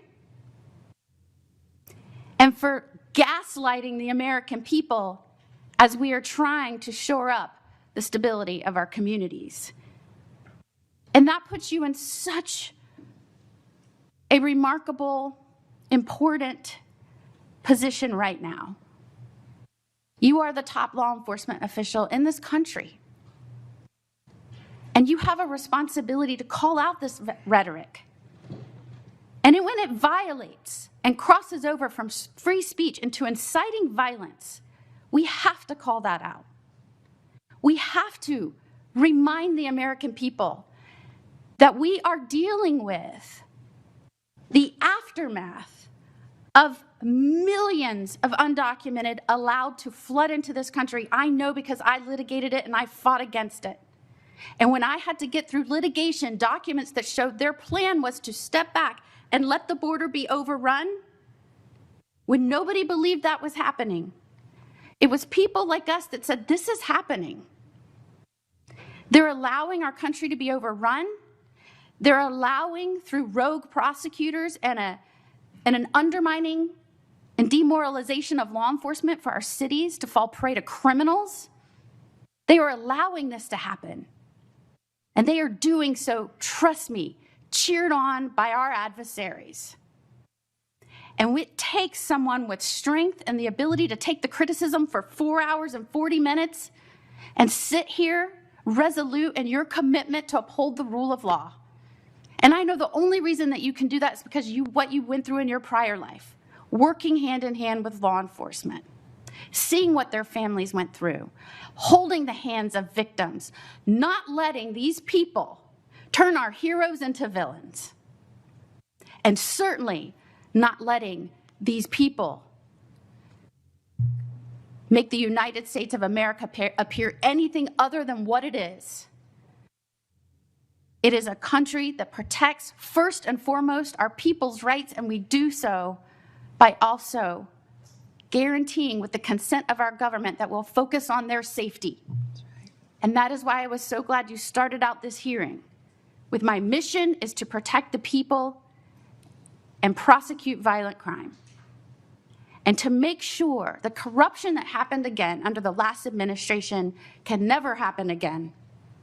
And as you sat here today and you heard the affect of the people whose friends and colleagues, and indeed even members of the judiciary, whose phones were analyzed and traced from grand jury subpoena, and they're just finding out last night, assuring them that you understand what that feels like and that you will not let it happen again, no matter how much they want to disguise accountability as weaponization. Thank you for being you, Pam the prosecutor, Pam the person that cares about this country and its people and the future of America. Thank you for being here today. Would you like to end with any comments?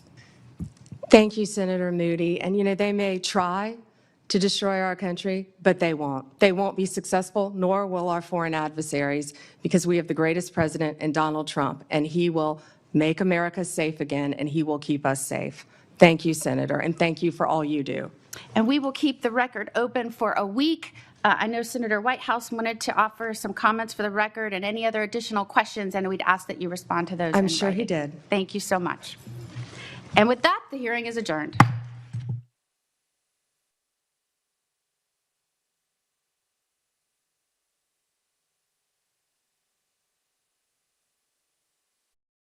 All right, so that hearing right there, as AG Pam Bondi testifying in front of Senate leaders, looks like it has wrapped up for today.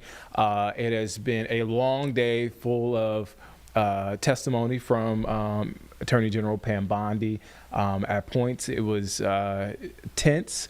And we brought it to you during the 9 to 11 stream, obviously this afternoon. So that has just concluded there. We're going to take a break. We're going to step aside here on Live Impact News on WCNC Plus. We're going to take a 2-minute break. We'll be back again in just 2 minutes here on Live Impact News on WCNC Plus.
Welcome back here on Live Impact News on WCNC Plus. I'm Nick Sturdivant. Thank you for staying with us, sticking with us here on Live Impact News. A lot happening today. Carlene Bragg is here in studio. Cloudy day, but I mean, it's not going to rain today. I don't think so. See, this is why we. This is why we're. It hasn't rained so far, but as far as we know, we don't even have a window. Right, and so yeah, come on, guys, give some credit. We don't have a window here, but we do have sort of a window, a peek outside. This is a live look, Gastonia, the home of the Ghost Peppers. I don't know who's on the field right now. Is it? I feel like this is practice. Right? This might be practice. Maybe. I don't know. This might be a game. I don't know. We don't know who's out there, but I hope they're having fun. I usually ask Carlene, about the Ghost Peppers, who they're playing, but I'm not even going to do it like that. But it's a beautiful day to play baseball in any capacity. If they're practicing, playing a real game. If it's a little league team out there playing, maybe because it looks like you see the little dots on the outfit. Like, is it? It might be. I don't know. I don't either. We sound so unsure right now, but we're not unsure. This is why you tune into Live Impact News. Right, for us to kind of, I don't know. Guesstimating. But here, instead of guessing, let's go to meteorologist Becca Bursall for a look at our full forecast. Yeah, it will be mostly cloudy for today, but clouds continue to fill in from the mountains into the metro. Most of this is fair weather cumulus clouds, but we'll likely continue to see this pattern going into the rest of today. This is our live view from our WCNC tower cam. We're warming up, though, with that sunshine at 76 degrees, but those dew points in the middle 60s, making it feel just a little bit muggy out there. So with that sun, we'll warm up with high temperatures in the lower 80s, a mix of sunshine and clouds, just an isolated chance for a downpour throughout the day. By the time we get into Wednesday, and that's when our cold front is set to arrive, but rain chances continue to go down and down, now at about a 30% chance. So this is certainly not going to be widespread, but beneficial rain for anyone that does see it. By the time we get into Thursday, behind that cold front, highs will drop down to the upper 60s. Lots of sunshine expected. So satellite radar, we are currently dry across the region, but a little bit further off to the west, we've got lots of showers, especially between Tennessee and Kentucky. That's all ahead of the approaching cold front. Now, for now, we've got this high pressure system sitting to the east. That's what's driving in that tropical-like moisture, but we'll be watching for this cold front to push across the eastern half of the United States. As it does so, out ahead of it, a couple of showers and maybe a rumble of thunder will be possible, and that will cool us down as we go towards the end of the work week. So futurecast for today, isolated downpour just like yesterday. That's what we have in the forecast thanks to that high pressure system over towards the east. Fast forward to Wednesday morning, 5 a.m. A few light showers across the greater Charlotte area, and we'll continue that chance pretty much all the way through the early afternoon. But that's about it. We'll carry a rain chance through Wednesday night. Drier air will filter in Wednesday night into early Thursday morning, but the rain totals just not looking impressive, anywhere from a trace to a few hundredths of an inch. A few of us getting in on a quarter. That is going to be isolated higher amounts. Now behind that cold front will be some strong wind gusts, anywhere from 20 to upwards of 25 miles per hour going into Wednesday night, and we'll carry that breeze going into your Thursday as well. That means it's going to bring some cooler air from the north. By the time we start off Friday, that is sweater weather, upper 40s, then lower 50s going towards this weekend. Now we'll dry off as we go towards the end of the work week, but we'll be looking ahead for the potential to add some rain chances going into the second half of the weekend or potentially into the start of next week. Here's why. That cold front that I mentioned is going to sink down to the south. A low pressure system is going to develop alongside it as it stalls out. Then this coastal low pressure system is going to bring some high surf and potentially some coastal and beach flooding over towards the Carolina coast. And we'll continue this as we go into early next week, potentially bringing us a round of rain. But most importantly, this is mostly going to impact the North and South Carolina coast with 2 to up to 4 inches of rainfall possible. Checking in on the tropics, we do have our new 11 a.m. advisory, and we have our newly formed tropical storm Jerry. This is in the central Atlantic, winds sustained at 45 miles per hour. We'll continue to track west, eventually strengthening into a Category 1 hurricane going into the next day or two, getting close to the Leeward Islands before making a steer out to sea. Best case scenario, and Jerry now marks our 10th named storm of the season so far. Jerry Hunt Supercenter 7-day forecast. Today, another warm one. Highs in the lower 80s, mostly cloudy skies, a few showers possible on Wednesday. Then we dry off and cool off starting Thursday. Fantastic weekend ahead. Lots of sun, highs middle 70s. All right, so that's a look at the full forecast there. Full forecast. That's a tongue twister, Carlene. Full forecast. Instead of us guessing, because we were guessing, but maybe we were guessing. Maybe. Leave it to the professionals. We need to learn that lesson. Maybe. Yeah, we're professional. Maybe. Yeah, that's what we do well. All right, we'll switch gears now. So a big day for Urban League of Central Carolina. It's located here in Charlotte. Opening up a connected learning center. Big deal. Opening up in Uptown. WCNC Charlotte's Bria Smith was there for the grand opening. Happening about a few hours ago. Bria was there. You didn't have your eye on the snacks. This is a callback to yesterday. Yeah, for sure. But seriously, you went there. What did you learn? So I guess first, what is this center? Yeah. So first of all, the collaboration between AT&T and the Urban League began, a year ago when they had the idea to bridge, the gap between the digital world, making sure that people have accessibility and it's affordable. So this center, it's fully equipped with Dell desktops, printers, anything that you might need to succeed in the digital world, and then in real life, of course. So whether you need to, pull up a resume and edit things like that. So really just providing that accessibility for free for partners within the community, but also individuals after their 90-day trial to see how things work. So fully immersive, interactive, and just a great resource is what I got from the event for people in the community. So you talked to folks with AT&T, also Robin Lake Hamilton, President and CEO of Urban League of Central Carolinas. Any takeaways from those interviews? Yeah, absolutely. Yeah. So when I spoke with Ms. Kathleen Evans with AT&T, she talked about how this is a part of, so actually here at the Urban League, this center is one of 25 for this year throughout the country that AT&T is working towards, providing that accessibility for internet and, this connected learning center by 2030. So hopefully bridging that gap. Okay. So that's a really cool thing. They are adding that 25 to the already existing 50 learning centers throughout the country, and hoping to add 25 more after this. So that was a pretty big takeaway, but ultimately they just want to make sure that people just have this accessibility, and students walked away from Northwest School of the Arts, didn't want to get that wrong, with free Dell desk or laptops, excuse me. So that was a pretty big plus. They were excited, and it was great to see them, out of school, but still doing something that would help lead them to success in the future. And then AT&T donated $50,000 to the Urban League as well, just as an additional, here we support you. So all around claps in the room this morning. Shout out to AT&T, Urban League. They do a lot of great work. Workforce development, so that having access to internet, you can apply for jobs, you can do so many things when you have access to different things. Obviously. Absolutely. What time can folks check out your story? 6:15, and another plus, they do have a coffee cafe.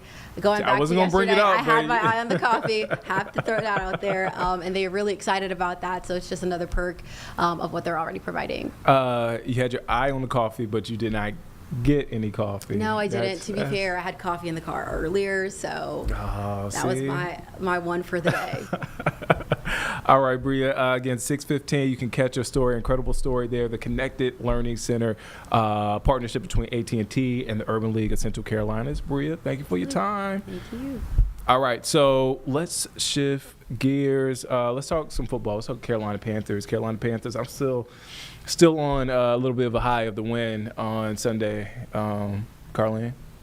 Someone's got to be. Somebody's got to be. I got to do it. I mean, look. I mean, the Bills lost, so which I knew the Bills were going to build. We knew it was only a matter of time. The Bills were going to build. The Panthers were going to Panther. That's true. I mean, I'm just saying. And that's exactly what they did in that game against the Dolphins. I'm like, it went from a range of sadness to, okay, I don't want to get too excited to. They turned this thing around. We did it. I tell you every week that one of my favorite things to do is at halftime go on Spaces. So Spaces is like an audio platform on X, and a couple of Panther reporters host it. There's so many Panthers fans that participate in this, and they just sound off on how they feel so far through the game. So far this year, it's been a lot of negative talk, a lot of anxiety, worries about the Panthers. Checked in at halftime like I normally do, and it was one big crash out session. It was rough, but to see the team bounce back, play hard, come back and win. I will say this about the team: through all the struggles and things like that, they are a resilient bunch. Yeah, they bounce back pretty well. They respond pretty well to adversity. Yeah. So it's they're maturing in front of our eyes. Yeah. So yeah, I like it. I mean, you're maturing in front of our eyes. I am. Now we'll check in with Eugene in a couple of days. Eugene. Because Eugene, and he doesn't hold back too. He doesn't. We keep it honest. Thursday nights at 9 p.m. here on WCNC Plus, Panthers on Plus. Eugene and I, we talk. Eugene and I, Carlene. That's true. We talk Panthers. I am here. Carlene is here. I don't want to forget about Carlene. Carlene's here. She was off last week, but don't forget that she's here. I'm here. Panthers on the Plus, but we also call it the Bald Brothers Panthers preview. So we're going to talk about Week 5. We're going to talk about also Week 6, Dallas Cowboys. But before we get to that, Danielle Stein. Yep. broke it down. I don't even know who she talked to this week. I'm just going to be transparent. You're going to be learning in real time with us. Don't even guess, Carlene. No, I'm not even going to look it up. It left my head. I had it in my head, and now it's just gone. Look, it happens. It happens. But we, Monday nights at 9 p.m. here on WCNC Plus, we also have that conversation going. Danielle Stein, Nick Carboni, the recap the week before, and to look ahead as well. So let's get to that conversation right now.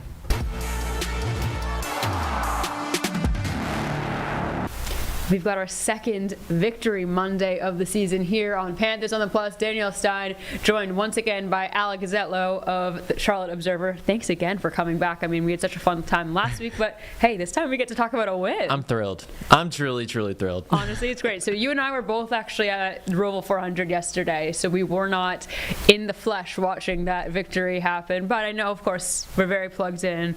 We watched it all. We watched it back. We heard the press conferences. We heard the talk. So we're ready to talk about this game, right? Oh, absolutely. I also rewatched it, the tape this morning. Was talking to Dave and was in the locker room this morning, and also like while the game was while we were supposedly covering the race, we were covering the race, but we were also, while stage one was happening of that NASCAR race, we were also watching the game. We were multitasking. Yeah, we were multitasking, which is great. I mean, we were doing our jobs, and the race wasn't decided in stage one, so we had to watch that comeback that we're going to start to talk about, because this is a really good sign for this Panthers team who, let's go back to that week 2 game against the Arizona Cardinals. We saw a comeback effort come up short. We saw them starting to build some momentum as that fourth quarter was going. They were driving. They were starting to look good. A lot of people were like, hey, where was this the whole first half? This time, they were able to come back from 17 points down, the largest comeback in the franchise's history. What do you kind of make of that? It's interesting because you mentioned the Cardinals game. When you go to when that game happened in Arizona, you're watching it and you're like, okay, yeah, there were 2 terrible turnovers that Bryce Young had, and that is the big reason why the Panthers fell down so early and had to climb out of this hole.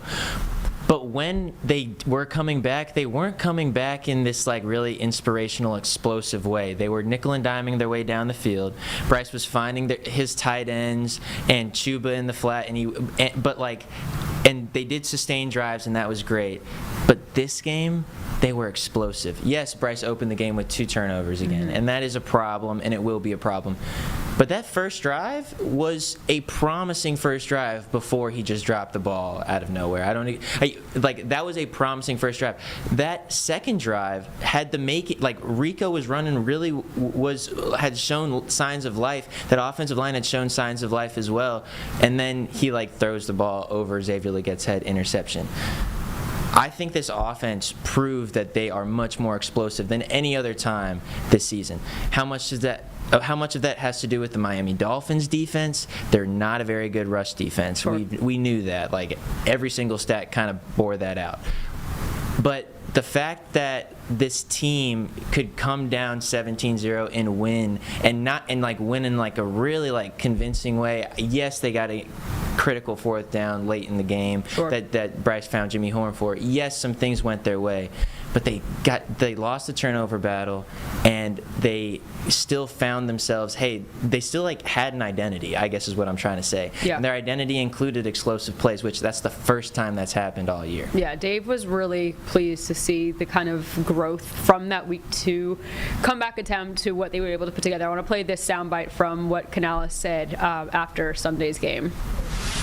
Adversity definitely builds resilience, and while I hate being in those situations, we're comfortable continuing to play, continuing to execute, and so it does build a mental toughness and emotional toughness to be able to keep moving forward and say, okay, but this next drive could be the one, and to just continue to have that optimism, that positivity about this next drive could be the one, and to execute together as a team. Yeah, it was a complete team effort. Once they started building about, towards the end of that second quarter, all the way in that second half, it seemed like everything was really clicking. Offense was doing their job. Defense, we saw some great plays. Roseboom and Wallace were names that were kind of highlighted as well on the defensive side. But the name of this day was Rico Dowdle. Now, coming into this fifth game of the season, people were a little nervous. Chuba Hubbard out. He has been their guy for the past couple years. He's been reliable for them. He's been Bryce's, one-hand man to just hand it off with, get a couple chunk runs, things like that. We knew he was going to be joined by another 1,000-yard rusher this season, bringing in Rico Dowdle after he spent the last 5 years in Dallas. But to have a game like he did yesterday, I mean, that was unbelievable to watch. Yeah, no, after the game, everyone's like, there was no Dowdle about it, that everything was going to go great. Well, guess what? Alex Zetlow had some Dowdles, all right? And it's not because Rico's not a good runner. He has proven that he is a remarkable runner. I mean, just looking at some of his stats, the stats bore that out today, bore that out on Sunday. 23 carries for 1 touchdown and 206 yards. Those 206 yards are 105 yards above expected, which is this NFL Next Gen Stats thing, which basically means that the expectation, given what the offensive line was giving him, was gonna have him run for 101 yards. Wow. He broke off 105 extra above expected yards, and that's breaking tackles. That is like finding ways to fall forward. I mean, that touchdown run that he had, he was stopped in the backfield and somehow rolled his way for 3 more yards. Like, that is what he was doing all day. And to your point, like, Rico and Chuba had not played well together, at least thus far this year. They are used to being the number one backs, both of them. And now Chuba's taking the majority of the carries when they're both in the game. When Rico's coming in on third downs, it's hard to get a rhythm sometimes, I imagine, when that's necessarily the case. I mean, and Chuba had a great year last year, over 1,000 yards. Well, he was 11th in rushing carries last year, and that's with him missing 2 games to injury. Like, he's up there with the Derrick Henrys and the best running backs in the game when it comes to him being prolific and getting the ball a lot. That is when he's at his best. And clearly that's when Rico's at his best too, when he's getting the ball a lot. So Chuba still has a calf injury. We learned today that it's going to be a day-to-day sort of thing for him. But, like, in terms of rushing productivity, it seems like the Panthers are better when they have one clear number one back. And when they were working together, they didn't necessarily seem to have that. I don't know how you feel about that, Danielle, but it's like when it's clear that these guys need to get into a rhythm in order to be the best versions of themselves. Yeah, I think that'll be interesting to see play out further. I think what is important to know is the two of them seem really, really supportive of each other as teammates and people in that running back room, though, too. Like, I saw when I opened up Instagram after the game, Chuba's Instagram story rooting for Rico was one of the first things that I saw. Like, I think that's really cool that even though they're playing a very similar role for this team, they're both still, celebrating each other's victories. I think it'll be interesting to see once Chuba is back, because obviously I don't feel that they're ready to just, say Rico's going to be our number one first down guy, things like that. I think there's still a lot of loyalty to Chuba, and this was a one game with Carolina. We've, of course, seen Rico have a nice career so far, but I think it'd be great if they can sort of balance off of each other moving forward. And I do want to bring up one other thing you brought up too, is saying that expected yards. He had an expectation for himself that he actually told his former Gamecocks South Carolina teammate J.C. Horn earlier that he would get 180. So even he passed that. So this is what Rico said after the game. Just putting trust in those guys up front. Like I said, we knew we would be able to run the ball, as I keep saying, coming into the week. It was just a matter of how well we were able to run it. And definitely had great confidence in myself and those guys up front. And it worked out in our favor, like I keep saying. And I thought I could do it. And when given the opportunity, and we definitely took advantage. He sure took advantage. But yeah, also good to note too, the guys up front, great day for them. Cade Mays, Brady Christensen, they did their job. They did their thing. Oh my God.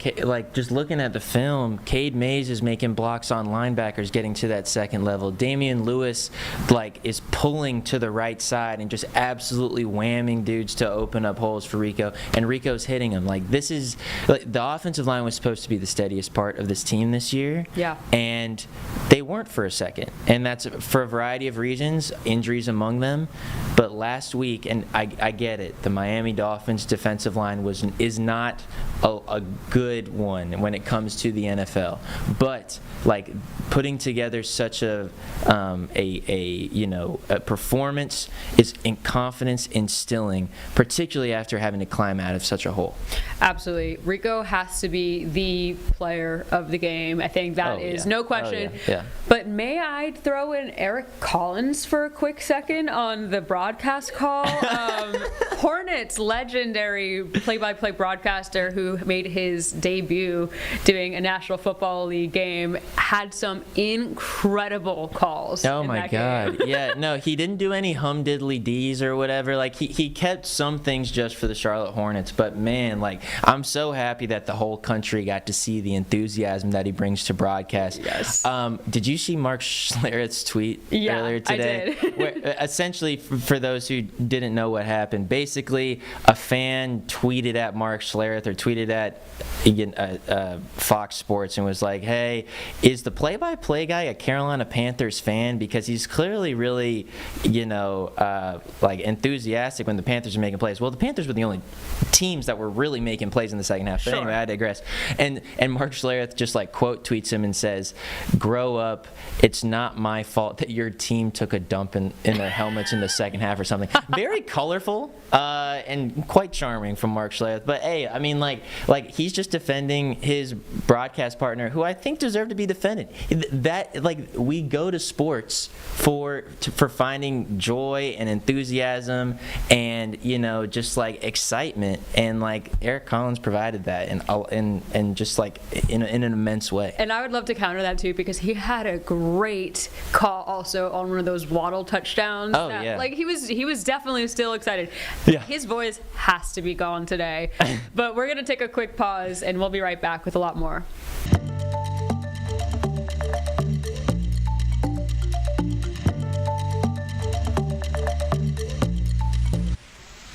All right, so that was some of the conversation with Danielle Stein and Alex Zetlow. You know what? We're going to get... You come back next week, we're going to get your name right. He works at the Charlotte Observer. I know that. We fantastic know that writer. for sure. We're joking, but fantastic writer and does a great job covering the Panthers. But let's get back to that conversation. Do we want to take a break real quick? Okay, let's take a quick break. We'll be back here in 2 minutes, and we'll have more of that conversation with Alex and Danielle.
All right, welcome back here on WCNC Plus Live Impact News. All right, we want to get back to the conversation. Danielle Stein, Alex Zetlow. Let me put some respect on his name. Alex Zetlow, Carolina Panthers and Enterprise writer for the Charlotte Observer, does great work. I follow him on X. Sorry, I forgot your name earlier, or your last name earlier. I know your first name, but doing great work. Thank you for coming on Panthers on the Plus. And we want to get back to that conversation. Really good conversation between Alex and Danielle on the Panthers, recapping week 5 of the season. So let's take you back to that conversation right now. All right, welcome back to Panthers on the Plus. Once again, joined by Alex Zetlow of the Charlotte Observer. Alex, there were a lot of really good things to take away from this game. The young guys on this Panthers team stepping up in a massive way. Of course, a lot of credit does go to Bryce Young for putting his players in the positions to be making these plays as well. But we saw some huge plays on those final drives of the game, especially that one leading up to that final game-winning touchdown. We saw Jimmy Horn make that 4th down conversion in his NFL debut. We saw Mitchell Evans, the tight end, finishing off that drive with a touchdown, his 2nd of the season, and then T-Mac, of course, continuing. And this is just on the offense. Oh, don't let me forget Trevor Etienne, also working as the number 2 running back in this game, having a big pickup and a big 1st down on that final drive too. Nick Scorton, Princely Emmanuelian, Lathan Ransom, all doing their thing out there. I mean, these young guys showed out. This was a win for Dan Morgan. Yeah. Like what a great showing for this front office, particularly in this rookie class, because quite frankly they needed it. If you look at that, I know that Scott Fitterer was the general manager in 2023, but the Panthers only now have 2 players from that 2023 draft class. It's 1.5 currently with the Zavala's injury. Yeah, right? And I mean that's a good point as well. But like after releasing DJ Johnson, like outside of Bryce Young and the backup guard and Chandler Zavala, who's now injured, like they don't really have that much to show for the 2023 draft class. And you might just think, okay, well, what's the big deal? Well, the big deal is they sold the farm. Yeah. To make that 2023 draft class happen. They traded Christian McCaffrey. They traded DJ Moore. And then after that, the defense was so good in 2023, but the offense wasn't. So then they had to get rid of a lot of defensive assets in 2024 to kind of reestablish the offense. So like that 2023 season is going to still casts a long shadow on this team.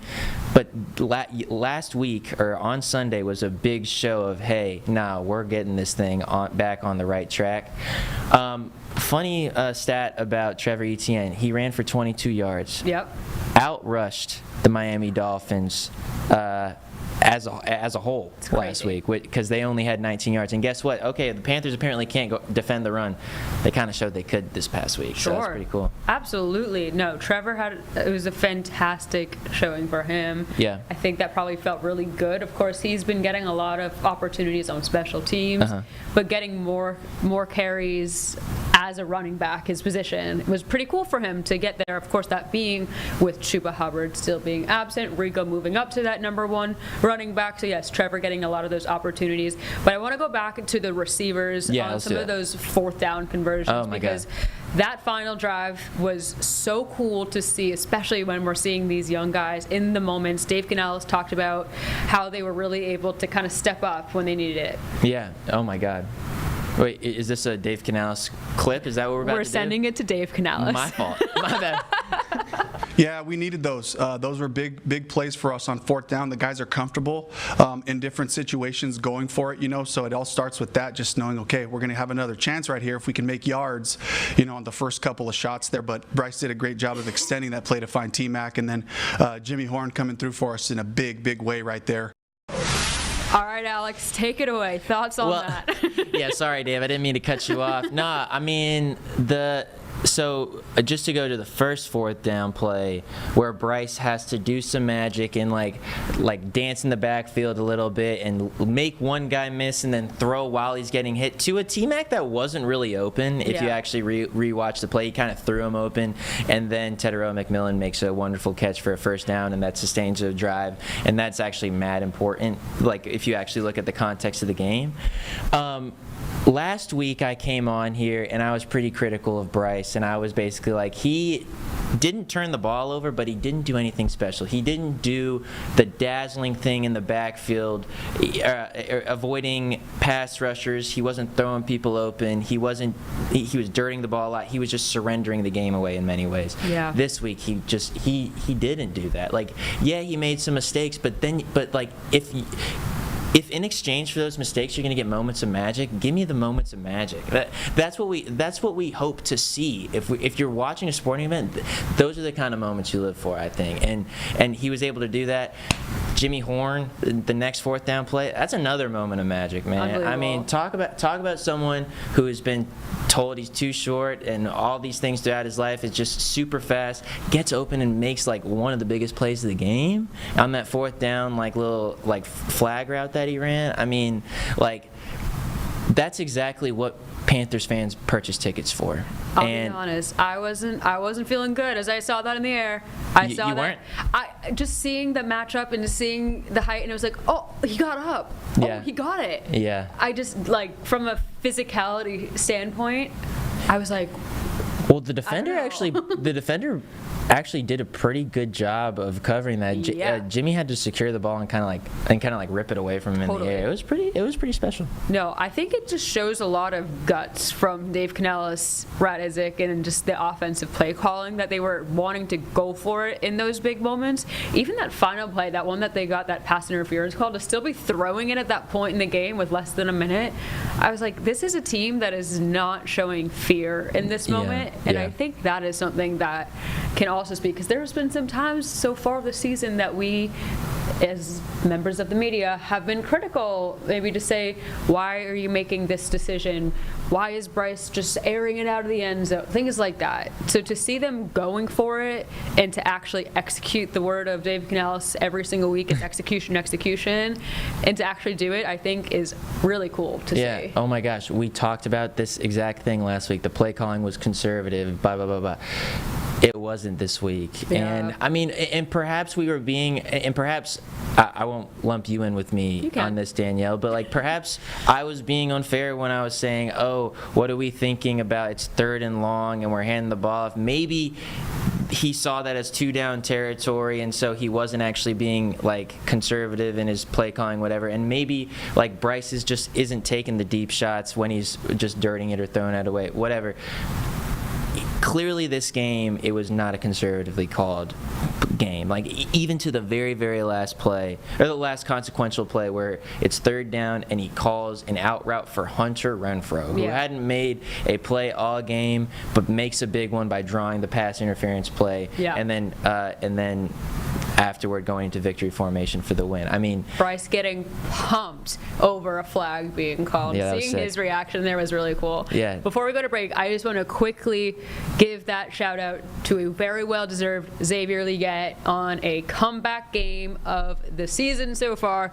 He had 2 pretty rough games. He sat 2 with a hamstring injury and maybe also just trying to get back mentally into form, who knows. He came out there with the belief of his teammates, with the belief of Coach Canellis, who said he almost cried watching him get that touchdown. Really cool to see him back out there doing his thing. It was a beautiful pass, a beautiful catch. No dollar bill celebration, but maybe that'll come in a different moment. But I like that redemptive performance is also what we watch sports for. Maybe I'm just gonna talk about how this game was emblematic for all of sports fandom. It was just so maybe beautiful. That's what I should do. No, so many good things to take away, and it's obviously fun to talk about a win. And hopefully this will keep going for this 2-3 team going into week 6. We're going to talk a little bit more about their next matchup and what we can maybe and who we can maybe be looking for against the Cowboys next Sunday. All right, so that's that conversation with Alex Zitlow and Danielle Stein talking about the Panthers, that big win against the Dolphins. We're going to take a quick break. We're going to be back here in just 2 minutes here on WCNC Plus Live Impact News.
Welcome back here on Live Impact News on WCNC Plus. I'm Nick Sturdivant. Carlene's here. James is here in studio.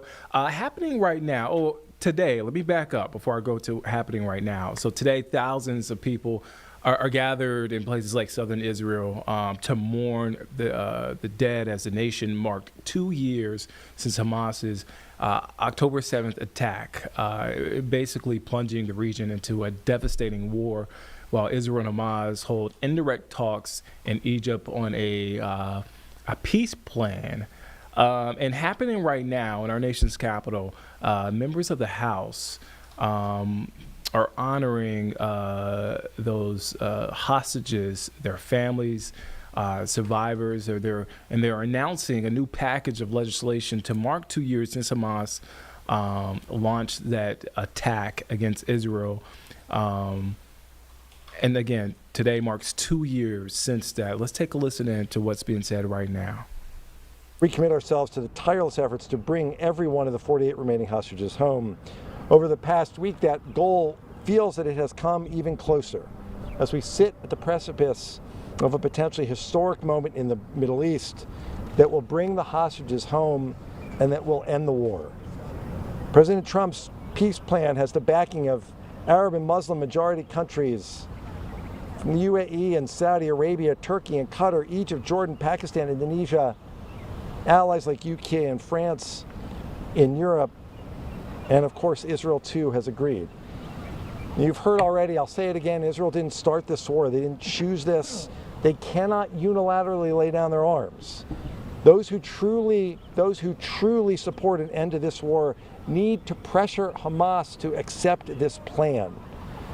They need to exert maximum pressure on Hamas so that the hostages can come home and the war can finally end.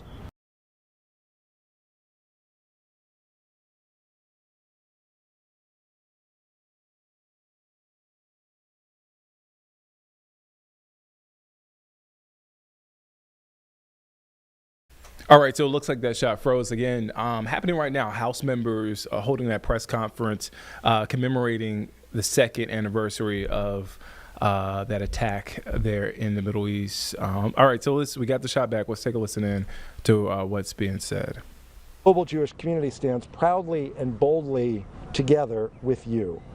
We stand with Israel over Hamas, with democracy over terrorism. and we stand for life over death.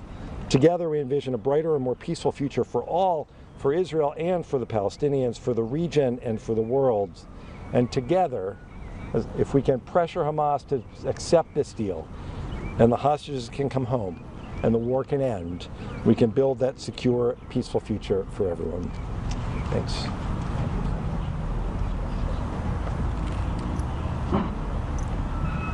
Another phenomenal leader in the cause from the Jewish Women's International, Meredith Jacobs, and her team, who are here and have done so much to pave a way toward peace.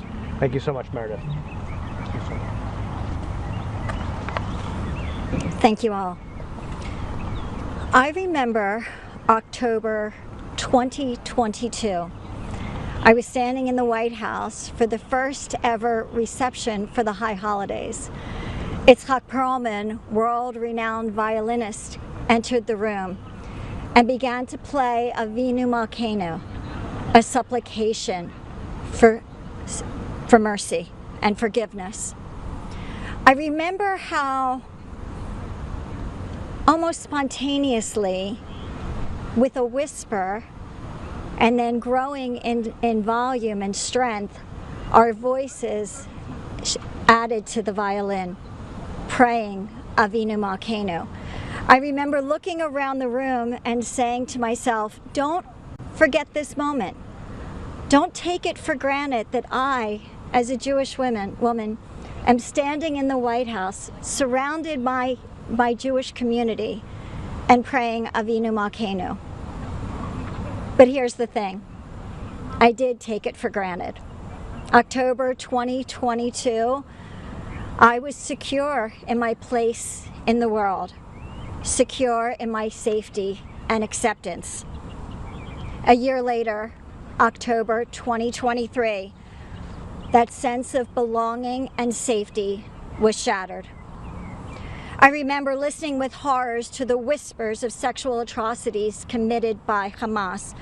I remember watching with horror the video of young Israeli girls, young IDF soldiers who were grabbed from their beds and pushed bloodied into trucks bound for Gaza. I remember seeing with horror the photo of a young woman naked and bound, surrounded by terrorists, raising guns in victory. And I remember sitting with horror in the silence of the world and in the silence of other feminist organizations. And I remember what came after the silence: the effective, malicious campaign of disinformation and denial. For my organization, Jewish Women International, and others like us who work to end violence against women and girls, we are guided by three fundamentals. Survivors are believed, victims are never blamed, and rape is never justified. And yet, when it came to Israeli women, those who were supposed to stand with us delegitimized the evidence, dehumanized Israeli bodies, and applied a double standard when responding to the rapes and mutilation of Israeli women. Delegitimization, dehumanization, double standard, the definition of anti-Semitism. Avinu Malkeinu, in the face of evil, we did not beat our breasts and pray. Instead, when the world abandoned us, we galvanized a global movement. When the world sought to silence survivors and witnesses, we amplified their voices. When the world denied the most documented atrocity in history, we lifted the truth. And when the world was silent, we said loudly and unequivocally, I believe Israeli women. Since October 7th, 2023, I have had the distinct honor as CEO of Jewish Women International and the co-founder of the I Believe Israeli Women global movement to know some of the most extraordinary Israeli women, survivors like Alana, who testify again and again in the face of hate. therapists who heal the traumatized, advocates who fight tirelessly for justice and accountability. It is their strength, their resilience that I now look. Israeli women as heroes.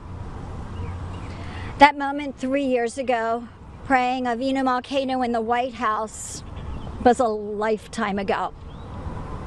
That sense of safety and belonging I had as a Jewish woman in the world, now childish naivete.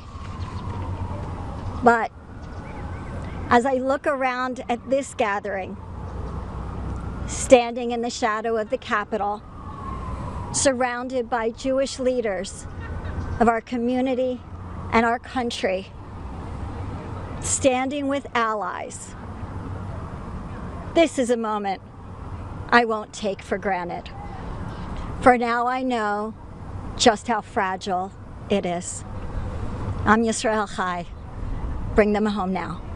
Thank you.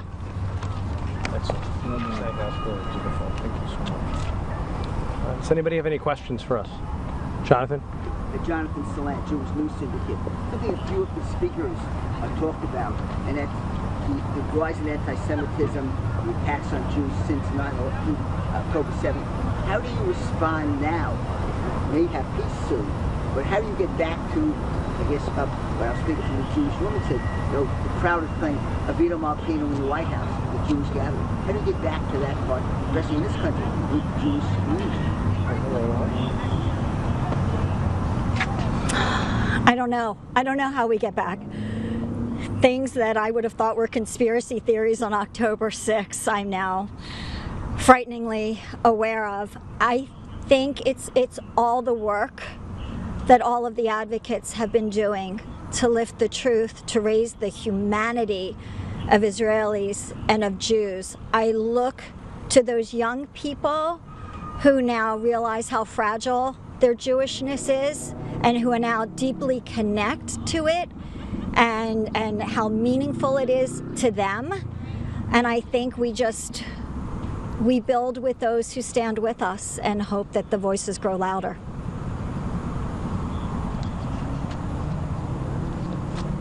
Let me say something as a non-Jew.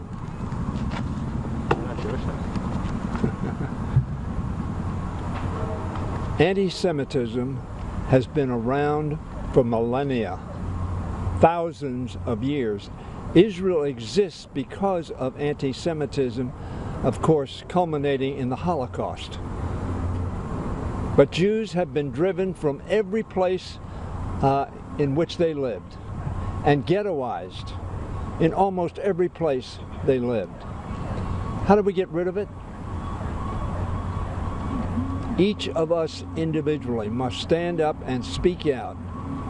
My friend John Lewis, I have a picture of him in the front of my office. So if you see something that's not right, not fair, not just, you need to stand up. You need to speak up. You need to speak out. You need to take action.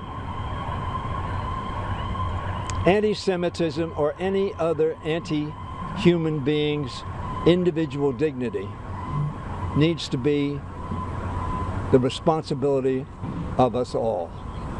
And I would say to the young people of this country, do not fall into the trap of believing misinformation. Focus on who attacked whom, who abused whom.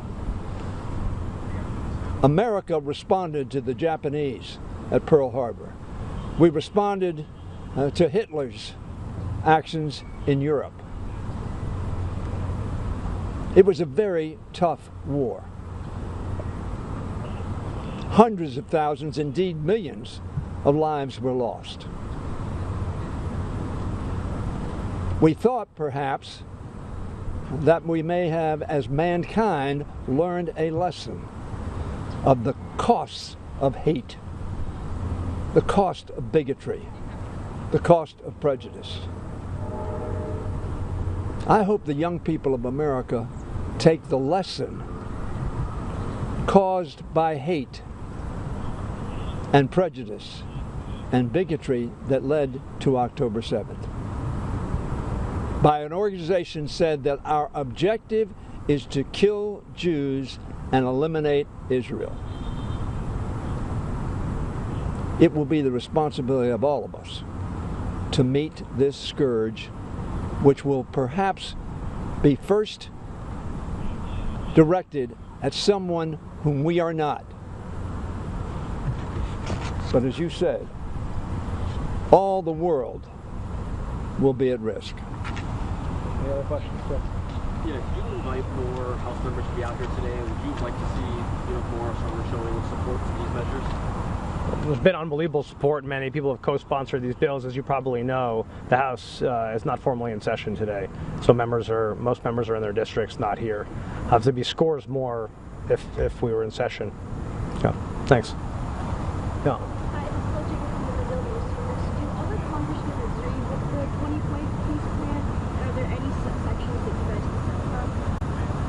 So you're asking if by the president's proposed peace plan? I mean, I think the overall objective was what I'm focused on, which is finding peace. Obviously, ensuring that the hostages are freed, including the American hostages. Doing everything we can to get aid into the region, but also to ensure that Hamas is not only lay down their arms, but is no longer in charge. And that there's a new governing body there. And so I think, and as part of that, of course, as you know, as part of that effort, Israel will pull back to the borders. I think the objectives are clear. I think Israel has accepted them. The president is behind them. Many of us are supportive of that objective. Now it's up to Hamas to actually accept the plan, and why we wait for them to actually answer. Because everyone else has said yes to move toward peace, and it's time for Hamas to answer. Can I just quickly respond? I want to just come full. The question about where we are today. Thank you very much. Just 1 second.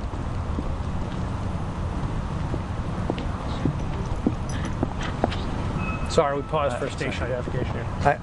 I just want to note the parallels between where we are today and where we were 2 years ago in a way that hasn't gotten enough attention.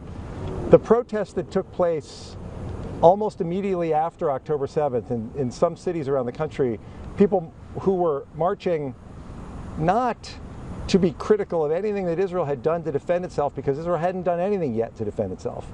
The people who took to the streets then they took to the streets to support Hamas and what it had perpetrated against Israel. It's 2 years later, and while there are so many gatherings, somber gatherings around the country and around the world to mark this occasion of what happened when Hamas invaded and slaughtered 1,200 people and took 250 hostages, there are also, just as there were 2 years ago, there are some marches taking place around the world of people the same people who were not interested in peace 2 years ago when they supported Hamas, and if they were serious about peace now, they would be marching to force Hamas to accept the terms of this deal. This is a moment when all of the people who claim to support peace have to be held accountable.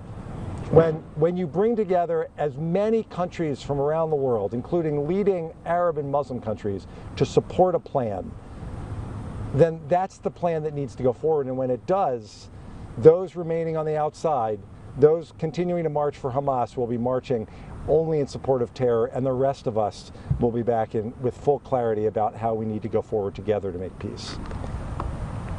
I'd just say it briefly. My view is the majority of the House on both sides of the aisle believe this is a positive step forward.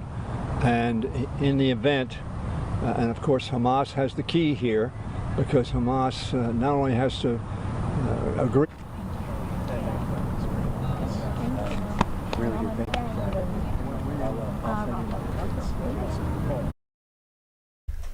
All right, so we're going to step aside here on Live Impact News on WCNC Plus. I'm Nick Sturdivant. We're going to take a break. We'll be back here in just 2 minutes here on Live Impact News on WCNC Plus.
All right, welcome back here on Live Impact News on WCNC Plus. I'm Nick Sturtevant. We are approaching the top of the hour, and we want to get a check on the forecast. I'm looking outside, the sun's out, and it felt great outside too. I'm no meteorologist. Well, let's check in with meteorologist Becca Birdsall for a look at our forecast. Let's take a listen in. Yeah, it will be mostly cloudy for today, but clouds continue to fill in from the mountains into the metro. Most of this is fair weather cumulus clouds, but we'll likely continue to see this pattern going into the rest of today. This is our live view from our WCNC tower cam. We're warming up, though, with that sunshine at 76 degrees, but those dew points in the middle 60s, making it feel just a little bit muggy out there. So with that sun, we'll warm up with high temperatures in the lower 80s, a mix of sunshine and clouds, just an isolated chance for a downpour throughout the day. By the time we get into Wednesday, and that's when our cold front is set to arrive, but rain chances continue to go down and down, now at about a 30% chance, so this is certainly not going to be widespread, but beneficial rain for anyone that does see it. By the time we get into Thursday, behind that cold front, highs will drop down to the upper 60s, lots of sunshine expected. So satellite radar, we are currently dry across the region, but a little bit further off to the west, we've got lots of showers, especially between Tennessee and Kentucky. That's all ahead of the approaching cold front. Now, for now, we've got this high pressure system sitting to the east. That's what's driving in that tropical-like moisture, but we'll be watching for this cold front to push across the eastern half of the United States. As it does so, out ahead of it, a couple of showers and maybe a rumble of thunder will be possible, and that will cool us down as we go towards the end of the work week. So futurecast for today, isolated downpour just like yesterday. That's what we have in the forecast, thanks to that high pressure system over towards the east. Fast forward to Wednesday morning, 5 a.m., a few light showers across the greater Charlotte area, and we'll continue that chance pretty much all the way through the early afternoon. But that's about it. We'll carry a rain chance through Wednesday night. Drier air will filter in Wednesday night into early Thursday morning, but the rain totals just not looking impressive, anywhere from a trace to a few hundredths of an inch. A few of us getting in on a quarter. That is going to be isolated higher amounts. Now, behind that cold front will be some strong wind gusts, anywhere from 20 to upwards of 25 miles per hour going into Wednesday night, and we'll carry that breeze going into your Thursday as well. That means it's going to bring some cooler air from the north. By the time we start off Friday, that is sweater weather, upper 40s, then lower 50s going towards this weekend. Now, we'll dry off as we go towards the end of the work week, but we'll be looking ahead for the potential to add some rain chances going into the second half of the weekend, or potentially into the start of next week. Here's why. That cold front that I mentioned is going to sink down to the south. A low pressure system is going to develop alongside it as it stalls out. Then this coastal low pressure system is going to bring some high surf and potentially some coastal and beach flooding over towards the Carolina coast. And we'll continue this as we go into early next week, potentially bringing us a round of rain. But most importantly, this is mostly going to impact the North and South Carolina coast with 2 to up to 4 inches of rainfall possible. Checking in on the tropics, we do have our new 11 a.m. advisory, and we have our newly formed tropical storm Jerry. This is in the central Atlantic, winds sustained at 45 miles per hour. We'll continue to track west, eventually strengthening into a Category 1 hurricane going into the next day or two, getting close to the Leeward Islands before making a steer out to sea. Best case scenario, and Jerry now marks our 10th named storm of the season so far. Jerry Hunt Supercenter 7-day forecast. Today, another warm one. Highs in the lower 80s, mostly cloudy skies, a few showers possible on Wednesday. Then we dry off and cool off starting Thursday. Fantastic weekend ahead. Lots of sun, highs middle 70s. All right, so that's a look at your full forecast. We're going to take a step aside from Live Impact News on WCNC Plus. Take a quick break. We'll be back here in 2 minutes. On the other side of the break, Vanessa Rufus will join you. We'll be right back.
Hi, everybody. Welcome back to Live Impact News. Vanessa Rufus taking over for the next hour. Right now, we want to talk about Corporation for Public Broadcasting, because this is a month that is marking now the first time since public broadcasters are operating without funding from CPB. And we know that has some local impacts here. PBS North Carolina is among the broadcasters that was benefiting from CPB money. If you're not familiar with the organization, this is the group that helps pay for PBS, NPR, 1,500 local radio and television stations, programs like Sesame Street, Finding Your Roots, but so much more. We want to talk about a statement here from PBS North Carolina regarding the impacts of Corporation for Public Broadcasting closure here. Over the past 10 days, PBS North Carolina implemented involuntary separations affecting 32 positions across divisions, including content and production, marketing and creative, engineering, education, development, and finance.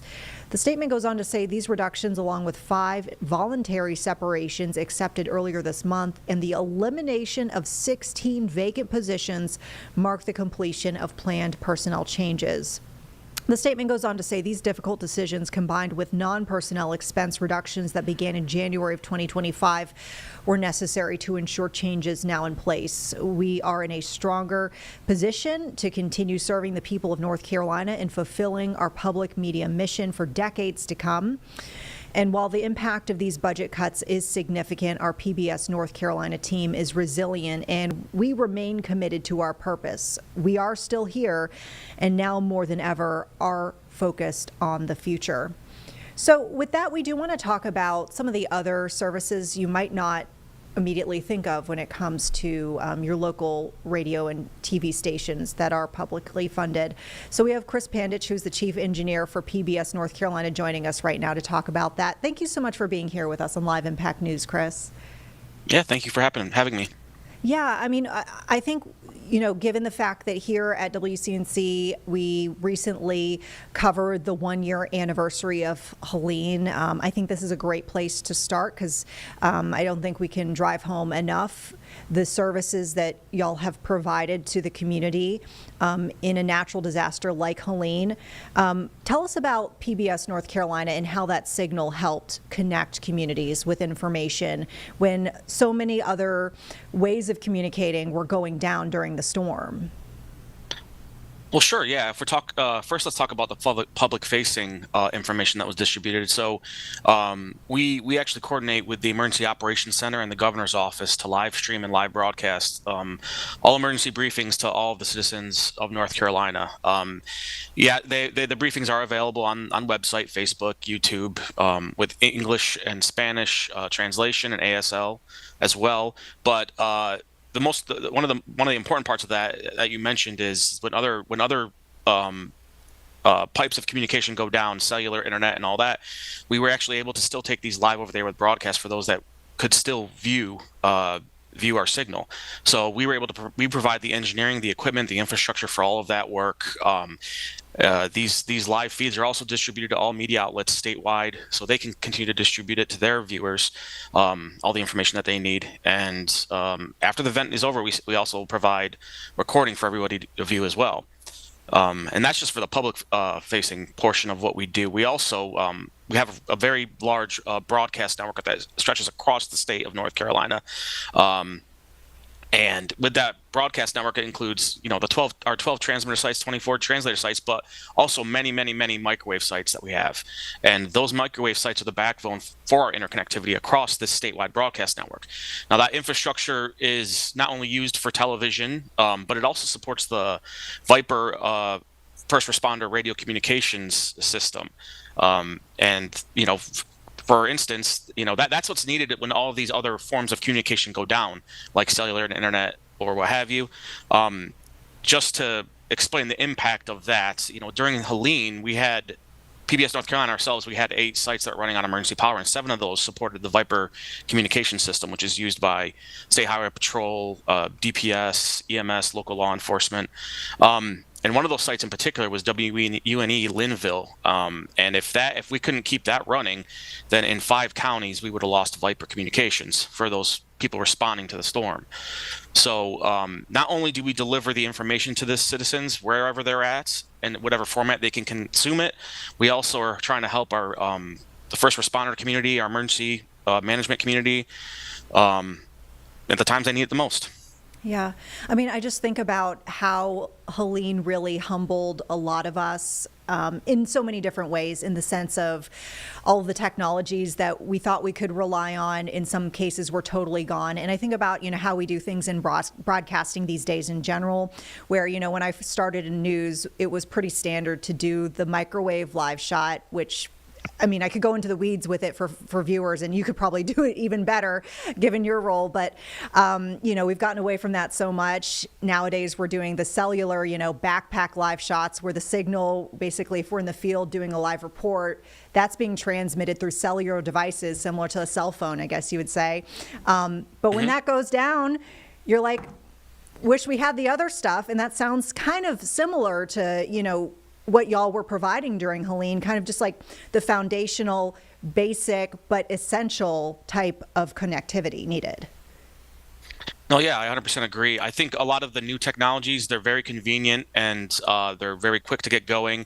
But, you know, when their infrastructure isn't as hardened as some of traditional broadcast technologies, and that's why it's very smart to have a diverse portfolio when you're talking about data distribution across a state like North Carolina, especially in the West, where Helene had impacted the most. You need to have a diverse portfolio to distribute information. Otherwise, when those other infrastructure goes down, you have nothing. Yeah. Now, I mean, we talked about, you know, the connections and the importance of that. The other, you know, part of the story here is, you know, in the wake of Helene, actually showing folks what it looked like, you know, even if it was, you know, somebody in Western North Carolina actually seeing a community that's down the road, and they're able to see, oh, hey, this community is kind of looking like us too, or it's somebody who is totally outside of Western North Carolina able to see the impact that this storm had. We know that you flew into Western North Carolina with the governor to talk about those recovery efforts and actually show them to the public so people could see. Can you talk about just the role that your cameras played in that situation? Yeah, sure. So some of the folks here from PBSNC, not me specifically, but some of the folks here from PBSNC did go with the governor to shoot a lot of that footage. PBSNC always stands ready at the invitation of the governor's office to serve as a pool feed for the video and the audio needed for those flyovers of disaster affected areas. So yeah, for after Helene hit, we did join the governor's entourage upon their request to film just some of the damage, get some sound bites, and all that material was presented free to all media outlets statewide, free of our branding and everything. It was just it's part of the public service we offer. Yeah. No, I mentioned this kind of off the top when I was introducing this topic, the fact that, you know, I think, quite frankly, PBS is known for, you know, specific programming, for example, Sesame Street. And I've mentioned this before here on Live Impact pretty candidly. I was a PBS child growing up, so I have, you know, my whole, like, repertoire of, like, favorite PBS shows that I used to watch, and like Love Nova, so super nerdy but interesting. Can you talk about, you know, not just the programming, but maybe specific services and programming that could be lost if PBS North Carolina wasn't able to operate? I'm not going to dive into what content would or would not be available because that's not a part of my decision-making process. Yeah. I can tell you that even though we have lost funds, our commitment to public safety and our commitment to serving the citizens of North Carolina has not changed. Our mission on that has not changed. Public safety is not going to be sacrificed because of this. We're still here, and we're still going to provide the best service possible we can to the citizens of North Carolina. Currently, I do not have any plans to shut down any of those services that I'm responsible for. We're going to continue to move on. Anything that you want to share with the public just in general about, and I think you kind of just touched on it just now, but, you know, your messaging to folks who are either loyal viewers or maybe folks who haven't discovered PBS yet? Yeah, come and check us out. I mean, we not only provide public safety and help to the public when they need it the most, but we also provide some interesting content. We have a lot of historical and cultural content that you might enjoy. We're a good option for your children to have educational content as well to view. And you can always find us at pbsnc.org/support. Even if you go to our website, we got a green little donate box in the top right corner. You can call us at 1-888-292-7070 as well. We're always here to serve the public, and if you support something like that, you can help support us. Chris, thank you so much for your time. We really appreciate it and hope that you come on back here to Live Impact and chat with us if you have anything that you ever want to talk about, whether it's related to this, an update, or something else. We appreciate you. Great. Thanks for having me. All right. All right, folks, of course, much more to come here on Live Impact News. Keeping an eye right now on a couple of feeds I can actually see here in our newsroom. So we're going to take a quick break here. We'll be back in 2 minutes, and we will probably join one of these feeds when we get back.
Welcome back, everyone, here to Live Impact News. We want to turn to across the country right now, Portland, Oregon, where our news partners out there are currently covering a visit from Homeland Security Secretary Kristi Noem. The context here of this visit, this is really supposed to be part of the Trump administration's push to send National Guards to Portland, city seeing ongoing protests in recent months as well over ICE operations. And with that, we want to turn you over to our news team there. We are going to join their coverage in progress, just so you know, and we'll hop back in with anything big and breaking here in the Carolinas or beyond as needed. Moving forward again with a plan to send national troops from California and Texas to Portland. And then in an emergency hearing on Sunday night, that same federal judge issued a new order, a second order, barring National Guard troops from any state from being deployed in Oregon. So she basically broadened that order to ensure that no National Guard troops from any state or D.C. would be coming to Oregon.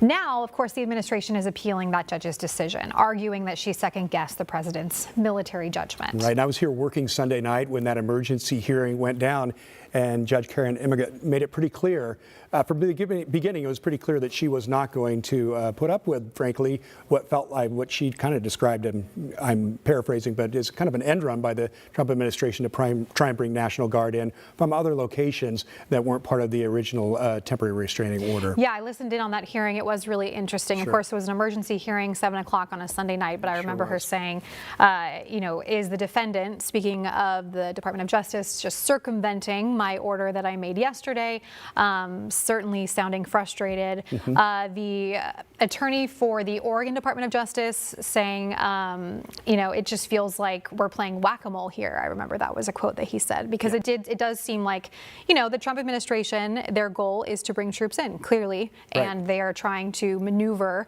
a way to do that. Right, and again, in the ruling there, no National Guard troops from any state allowed here, temporarily at least, due to that judge's order. All right, we're going to go back to some video that we got in just in the last several minutes. This is of Homeland Security Secretary Kristi Noem arriving in Portland at the airport there and meeting with some officials first before she'll visit with briefly with Kyle Boshi. She's standing in the wings here and ready to ask her a question or two as she moves through this terminal. And this looks like one of the smaller terminals off the main terminal at PDX. Secretary Noem, you'll hear from her in just a second here. You bet. Secretary, what do you hope to accomplish by visiting Portland today? We hope to have peace and secure some partnerships that will keep our officers safe and allow us to enforce federal law. Do you have any interest in speaking to Portlanders for an objective view of the situation here? We believe the president has the right to keep every single citizen safe in this country. And that was Kristi Noem coming into Portland at the airport there and presumably heading down to the ICE facility sometime this afternoon. So that voice, of course, asking her that question, that was KGW's Kyle Boshi. He was there at the airport when she landed less than an hour ago now. We are going to hear from him in a little bit. We believe he's on his way to the ICE facility in South Portland, so we will get to him soon. But we want to get to our Thomas Schultz, who is there now at the Southwest waterfront. Thomas, how are things looking there now? Well, guys, just, 10, 15 seconds ago, we just saw a fleet of vehicles go into the ICE facility with sirens on. They looked to be federal officers. They were not Portland police. It's unclear if that was Secretary Noem, but it could have been. It would kind of match with the timeline of when she may first be here. But look, this is some vehicles starting to arrive to the ICE facility, clearly in preparation of this visit. As for people and protesters out here who are just continuing to be in the area and have been all day long, it seems like frustration on their part that this is being escalated to this extent, in that they believe that, look, they don't think that a visit from Secretary Noem is needed here. But once again, we just saw maybe 5-6 vehicles enter into the ICE facility in preparation for the visit. It's unclear when exactly Secretary Noem will arrive. But that is something that is just, we haven't seen anybody actually enter the ICE facility for about an hour and a half, 2 hours now. So that is something that is new to see over the past couple of hours. As Portland police has been out here since around 10:30. This guy's just blocking off this street. There was peaceful protest before, but they said, we're blocking off this street, and anybody who's within this yellow tape could be charged with trespassing. They had no problem getting people to move past the yellow tape. Wow. Yeah, it's interesting, Thomas, too, to see, as you described, kind of the transition throughout the day of protesters, how many are there, their activities, how they're kind of responding to officers there, whether local or federal. Kind of go through that a little bit. We know the nighttime is the busiest time. Yeah, of course the nighttime's going to be a little bit different, Tim, but look, it's been predominantly quiet. You have seen some protesters and counter-protesters starting to argue a bit, but that ramps up and then ramps back down within the span of a minute. There's been some heckling of law enforcement, whether it's federal agents or Portland police, for the most part, before the yellow tape went up when there was protest actually just outside by the ICE facility. It was more directed toward federal agents, of course, as it has been the case since June here. There's been protesters here pushing back against specifically ICE and ICE agents. But look, for the most part, it's been peaceful. This morning, we've been here since 4:30 this morning. It's been peaceful the whole time. We haven't seen any violence or anything like that. Again, a little bit of a smattering of small little arguments between protesters and counter-protesters, which leads to maybe a minute of a shouting match, but then that trickles down. Once again, you do see at nighttime some arrests being made. We saw a couple detainments last night, Portland police arresting one man from Tennessee, actually. But for the most part, as we've reiterated over the past couple of weeks that this has escalated here with the Trump administration trying to bring in the National Guard, it's been peaceful and, frankly, a pretty small protest. I mean, for us, when we've been out here throughout the mornings, maybe a couple dozen people is what we're seeing here this morning. Before it's really more people have come in throughout the day, and maybe around 50 to 75 people are here now. Interesting. You mentioned, Thomas, somebody from Tennessee who's there, and I think it just goes to show that the people who are here aren't actually all Portlanders. Right. Probably mostly not. I know we had our Evan Watson out in a report earlier this week or last week saying most of the people who were out there were actually with the media. Right? Yes, so exactly. it's kind of interesting, and it's important context for viewers and for people who aren't here. Thomas, I also want to ask you, can you give us an idea from where you stand right now? Where is the entry point into the ICE facility? Like, where would she need to be driving into from where you are right now? Yeah, well, guys, sure. So if we can zoom in, you can see this Portland police vehicle with its car doors open. It's right behind that, tucked away to the left, is the entry point into the ICE facility. That's where we saw a handful of vehicles, SUVs with sirens, zoom into a few minutes ago and just kind of pull in. That's where she needs to enter from. So we're not exactly sure where she's going to enter from. She could enter, there's a couple of entry points, either where we're standing. There's a street kind of midway between the end of the yellow tape. At the end of the yellow tape there, that's McAdams, which is seemingly the most likely area she would enter from. That's where it's the easiest entry point. It just seems the most likely area of where she would come in from. And then once she's into the yellow tape, I mean, she'd be into the ICE facility in a matter of 20 to 30 seconds behind closed doors away from protesters. Interesting, Thomas. It'll be interesting, too, to see what she does once she's there. And as you said, she may already be there with that motorcade that you saw go in. But will she stay inside the building? Will she end up on the roof to get that looking down view as she did in Chicago and other places? I guess that all remains to be seen, right? Yeah, all remains to be seen. I mean, look, she could go out on the street. Maybe she has federal agents behind her. We're starting to see Portland police move away from the facility just a little bit here as well. But to your point, Tim, I mean, it's not sure or clear what she's going to do or how long she will be at the ICE facility. Is it going to be a 5-minute visit? Is it going to be an hour or 2 hours? That's just a lot of uncertainty that we don't know right now. But of course, as this situation progresses and she does arrive, if she hasn't already, that's something that we'll get some more insight on throughout the day. I know you mentioned around 10:30 this morning, so just about 2 hours ago, Portland police was there. They taped off the area where they wanted the secretary to be able to enter the ICE facility. And you said now more recently they were kind of moving people away as well. How have people responded to that who are there, protesters or just, you know, either members of the media or even just protesters or anyone nearby? Have they been cooperating pretty well? Has it been going okay as far as that goes? It looks like maybe we lost Thomas's shot right now, and so we'll have to try and get back to him in just a little bit. It is interesting to me that there are just the number of people that are down there. I would have thought possibly that this visit would have drawn more people down there, but it seems like it really hasn't. He said about 75 people or so, and of course many of those I believe are probably media as well covering this. But we want to get now to our Kyle Aboshi. He was there at Portland International Airport when the secretary landed. He's joining us now in the car as you make your way to the ICE facility. Kyle, what were things like at the airport? Let me set the stage for you a little bit. Keep in mind, this is not the main terminal where regular passengers come and go. This is a private hangar, typically where corporate passengers and corporate jets go. I was waiting in that terminal for quite some time and saw the secretary come out of a meeting with the governor. Had the opportunity to ask Homeland Security Secretary Noem about her visit, what she hoped to accomplish, and then also if she'd have any interest in speaking with everyday Oregonians about the current situation here in Portland. As for the meeting with the governor, I just spoke with Governor Kotek a few minutes ago. The governor was not informed in advance of the Homeland Security Secretary's visit. She did get word this morning. They did not have that confirmed. Then they set up a meeting. That meeting did occur. That lasted about 15, 20 minutes. It was one-on-one between Governor Tina Kotek and Secretary Kristi Noem. Governor Kotek said the focus of that discussion was primarily surrounding the safety of those surrounding the ICE facility, making sure that everyone is safe.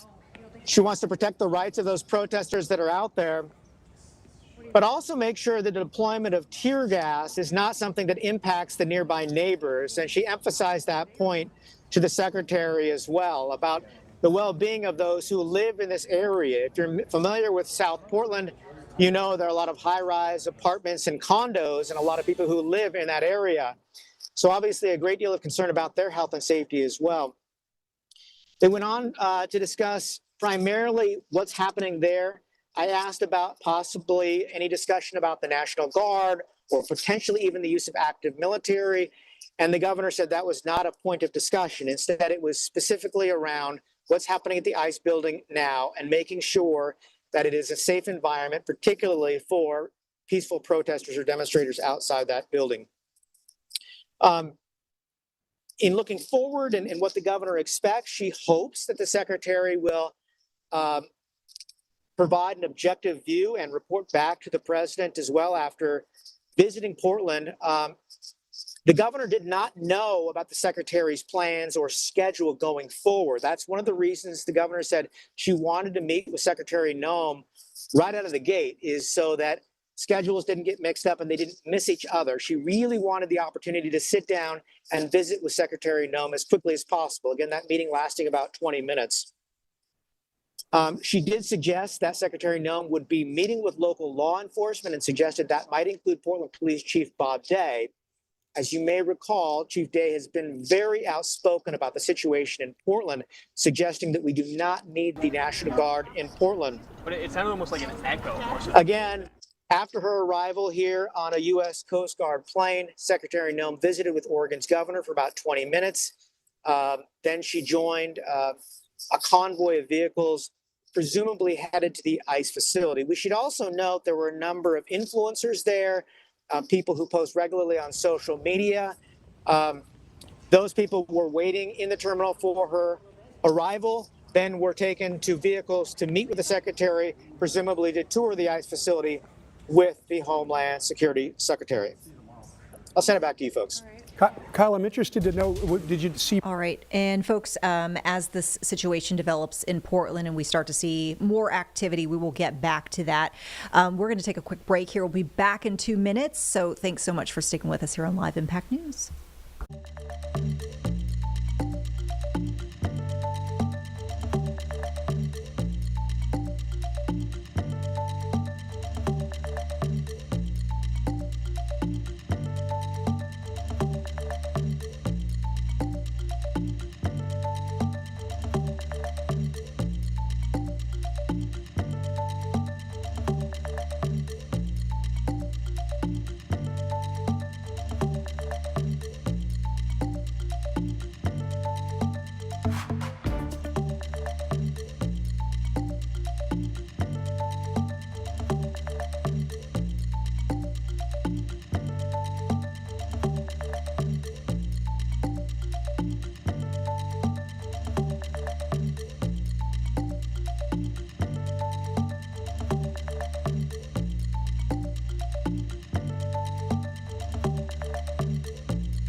All right, folks. Thanks so much for sticking with us here on Live Impact News. I'm Vanessa Rufus. We will indeed get back to Portland, Oregon, as we have continuous coverage from our news partners there regarding a visit from Kristi Noem, Secretary of Homeland Security, visiting amid this push by the Trump administration to deploy federal troops. National Guard, I should say, to Portland, and this is coming amid weeks and weeks of protest in the city over ICE operations. Let's listen in. We're jumping in right in the middle of their coverage in progress. Unlike typical visits from elected officials or dignitaries, where we have a timeline or an agenda laid out in advance and we know where they'll be and who they'll be meeting with, in this case, even the governor didn't have that information. The only other that she knew that the secretary would be meeting with is local law enforcement, specifically Portland Police Chief Bob Day. When that meeting will occur, where? No one has that information. Obviously, there is some reason to potentially withhold that for security reasons, but if those at the highest level of state government aren't aware, you wonder who is. You mentioned that the governor said this was a professional interaction, professional conversation. It sounded like they were able to talk for about 20 minutes, a good amount of time. Did she give any indication that she felt hopeful about something positive coming out of this visit? I'm not sure if hopeful is the right word, but she certainly was not dismissive or pessimistic. I guess neutral would be maybe the best word to use, in that, I think she appreciated the fact that she was able to express herself and raise her concerns as the state's top leader, specifically about the health and well-being of people who live in that area. Again, touching specifically on the use of tear gas by federal agents in trying to protect the building and keep demonstrators away. And then secondarily, protecting the First Amendment rights of individuals who are peacefully demonstrating outside of the ICE facility in South Portland. Those are the primary points that the governor was trying to make from this meeting, as it was explained to me by the governor. All right, Kyle LeBoche, where's your location now? Kyle, you must be getting close. We're heading westbound on I-84 towards the downtown area, but as you folks have been documenting, the area surrounding the ICE facility is fairly secure at this hour, so I'm not sure how close we'll be able to get. But obviously, the interactions we've had so far this morning with both the Homeland Security Secretary and the governor of Oregon have been rather fruitful, not only in getting information, but having an opportunity to see them and see how the situation is playing out in real time. Kyle LeBoche, you're reporting for us on the way to the ICE facility. Thank you so much for your time. We'll see you again soon. Let's check in again with Thomas, who actually, we're so sorry, we have a technical issue, but we will try to get Thomas here again in a moment. Sure, maybe a little bit of recap of the meeting that Secretary Noem had with Governor Kotek. Obviously, the whole thing, here she is arriving, Secretary Noem arriving in Portland on a Coast Guard jet and at the corporate hangar that's not the main terminal, onto the tarmac there. And then a meeting with Governor Tina Kotek there. And as Kyle described, a 20-minute meeting, a candid conversation he described, and professional as well. The mayor asking questions about the focus of the visit and emphasizing the governor's desire for safety for those around the ICE facility. As you mentioned, Stephanie, the tear gas issue for neighbors in that area has been something that we've reported on and covered in it, and that's a problem. It's very close quarters, right, around that area. A lot of people live right there. But of course, to give you perspective, if you're just tuning in, we learned this morning from a conservative influencer who made a social media post that he would be meeting Secretary Kristi Noem in Portland as she was visiting the ICE facility. So she landed here in Portland just about an hour ago. We watched her get off the plane. She met with Governor Tina Kotek, who did not know about her visit, but was able to speak with her, as Tim mentioned, for about 20 minutes. And she seems now to be potentially, as Kyle mentioned, on her way potentially to the ICE facility. Absolutely, and that's where we're going to join Thomas Schultz now. His camera is back up and running. So we're going to get to Thomas and see what's happening down there now. Thomas? Yeah, well, guys, we've got some protesters who are have a loudspeaker out talking to Portland police. But what's also interesting is that I just looked over at the ice facility on the roof. It looks like there's federal agents on top of the roof right now. And we know that Kristi Noem, she went to the top of the ice facility's roof in Chicago. It's not clear if she's going to do the same thing here in Portland, but she may be up there right now. It's really hard to tell from our vantage point if she is, but it's clear there are people right now, seemingly federal agents, that are on the roof of the ice facility. It also seems like right now, just over the past 30 seconds, a minute or so, more protesters are getting a bit more agitated and just loudly protesting against law enforcement. Seems like some people are unable to get out of their garages right now who live here because of the police tape that's blocked off. That's leading to some frustration on the account of the protesters as well. But again, Kristi Noem might be in that building right now. We don't know. She may not be, but we did see some vehicles go through the ice facility gates maybe about 25 minutes ago at this point. They went in pretty quickly. It only took them about 15-20 seconds to actually cross by the yellow tape and into the ice facility. Again, we did just see federal agents on the roof of the ice facility. It's not clear if Noem is with them or not, but that is an area that we've been looking at as a possible place where she may set up and maybe make a social media post or something to that degree. We don't also know if maybe she comes out on the roadway when she does get here, if she is not already here, and makes some display of some kind there too, but still a lot of uncertainty. It's not clear if she's here or maybe she is, and a lot of people just kind of waiting to see what happens out here. And Thomas, just so you know, we've got a shot up of the roof of the ice facility from our Wells Fargo Skycam. It's pushed in really hard and hard to tell who the individuals are that are on the roof, but there are 2 or 3 people up there. One person just walked away. It did not look like they were in dark clothing, which Secretary Noem was in earlier. So we do have a view of that. It's not real clear, but there are people up on the roof right now, Thomas. Yeah, and I mean, look, that's an area that, you know, we've seen federal agents at before, so it's unclear, you know, maybe they're just looking and monitoring the protests right now. Maybe that's an area that they're setting up for something later today. Again, Tim, as you kind of alluded to, a lot of unclarity right now, but as you mentioned, doesn't seem like Secretary Noem is up on the roof. Those would just be federal agents. But again, I mean, we want to reiterate, and guys, we mentioned this all throughout the newscast, but it's been peaceful out here all morning long. Now, you can hear some yelling, you can hear some shouting. Of course, protesters have been agitated toward police, agitated towards counter-protesters all morning long as this protest has continued throughout the day and really the weeks and even the months, but picking up, of course, over the past couple of weeks. Now, you know, when there is some shouting matches with counter-protesters that last 30 seconds, a minute, and then it kind of dies down. So once again, I mean, maybe 50, 75 people out here total. It looks like even on the other side of this yellow tape, on the other side of the street, that's McAdams there on the other side of the ice facility, looks like the crowd's died down there a bit. That's the same on our side right now. Frankly, more media members, or about the same amount of media members as just kind of onlookers or protesters at this point. Maybe 30 people over on our side total. So this is not a large protest by any means. It's not an antagonistic protest for the most part. Now, of course, there is some contention and yelling towards Portland police, and if federal agents were out here, I would imagine toward them as well. But again, peaceful is the main takeaway so far this morning, guys. Thomas, thank you so much. We appreciate your reporting there from the ice facility.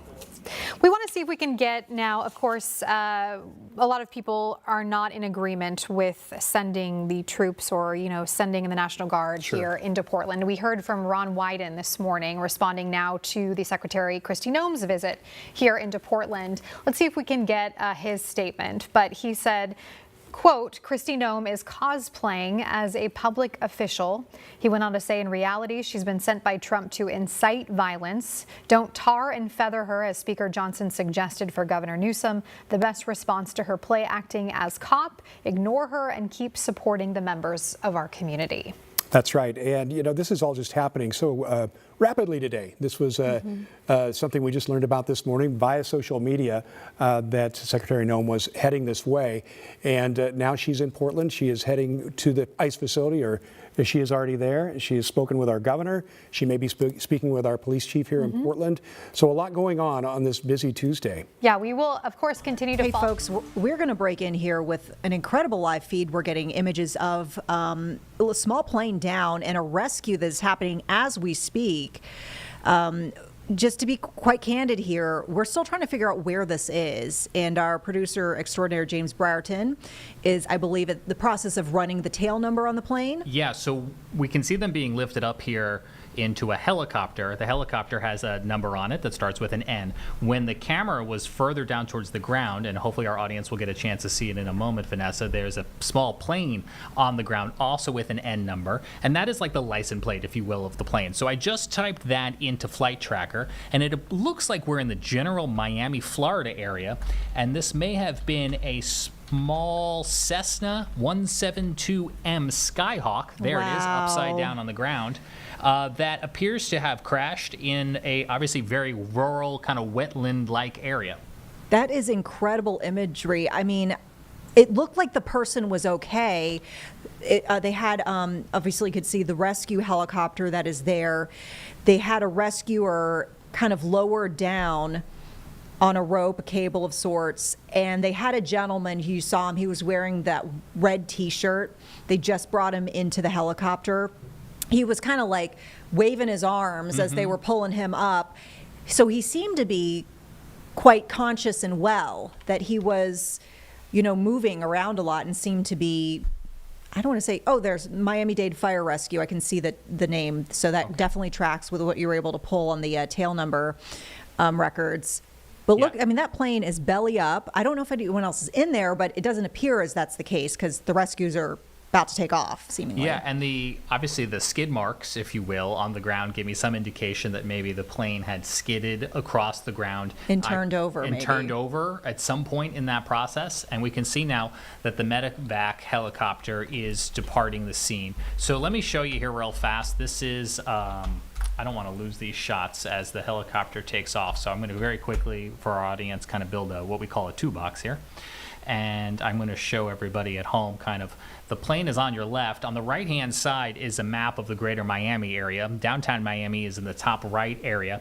And what Flight Tracker is able to tell us, this is from FlightRadar24.com, is that the Cessna took off from Miami Executive Airport just a short time ago, went south before going west, and then does these kind of switchbacks, if you will, over this rural area before it apparently just kind of disappears into this, what we can see from our news helicopter, like a wetland-like area. I've got a little bit more information as well, James. It sounds like there were two people inside that plane, and the gentleman we saw appears to be the final person they rescued. They both escaped unharmed. It was a student pilot and an instructor who were in that plane. And I'm kind of going through some of the notes here. They were doing a test flight. There was a problem with the aircraft. The plane went down. They were stranded. So as you alluded to, that area looked pretty inaccessible for rescuers maybe going by foot because of, you know, if you've been to Florida or you lived in Florida for a while, you know that a lot of the area can be marshy and swampy and you might sink if you try to stand or walk through it. So they brought in that helicopter and no injuries reported. So that is some good news and kind of tracks with what we're seeing with our own eyes with the rescue operations that were underway. And the gentleman we saw in the red t-shirt who was rescued and seemingly behaving as though he was not hurt. Yeah, our news helicopter has left the scene of the crash. That's what you're looking at live on the left-hand side of your screen. I'm not sure if this is the same medical helicopter or maybe a different one. I don't remember the first one being yellow unless I'm just being mistaken. I think it was different colors from what I think I remember. I mean, that is just incredible. I'm so glad that nobody was hurt either. And yeah, when you look at that flight pattern, I mean, that essentially drops you right in the middle of the Everglades. Yes, Big Cypress Wildlife Management Area seems to be off to the north. Everglades National Park seems to be off to the south. And just looking at some of these observations here, the aircraft seemed to be hanging out about 3,000 feet, Vanessa, until the last couple moments where it drops fairly suddenly, and it was traveling at a speed of about 100 miles an hour ground speed when it impacted the ground there. So you can see that the medical helicopters too had to fly out to this area and now presumably taking them back to some sort of hospital in the Miami area. Yeah, I mean, I can kind of see with your map there, it looks like that might be just south of what you would call Alligator Alley in Florida. Is that, I'm trying to see, maybe I'll get Yeah, it. I can make the map a little bit bigger here, I think. Let me see. What's the highway up to the north of that? Yeah, the flight north path? is US 41. Okay. And to the south is listed as 9336, State Highway 9336. But yeah, I mean, there's no roads where this plane went down.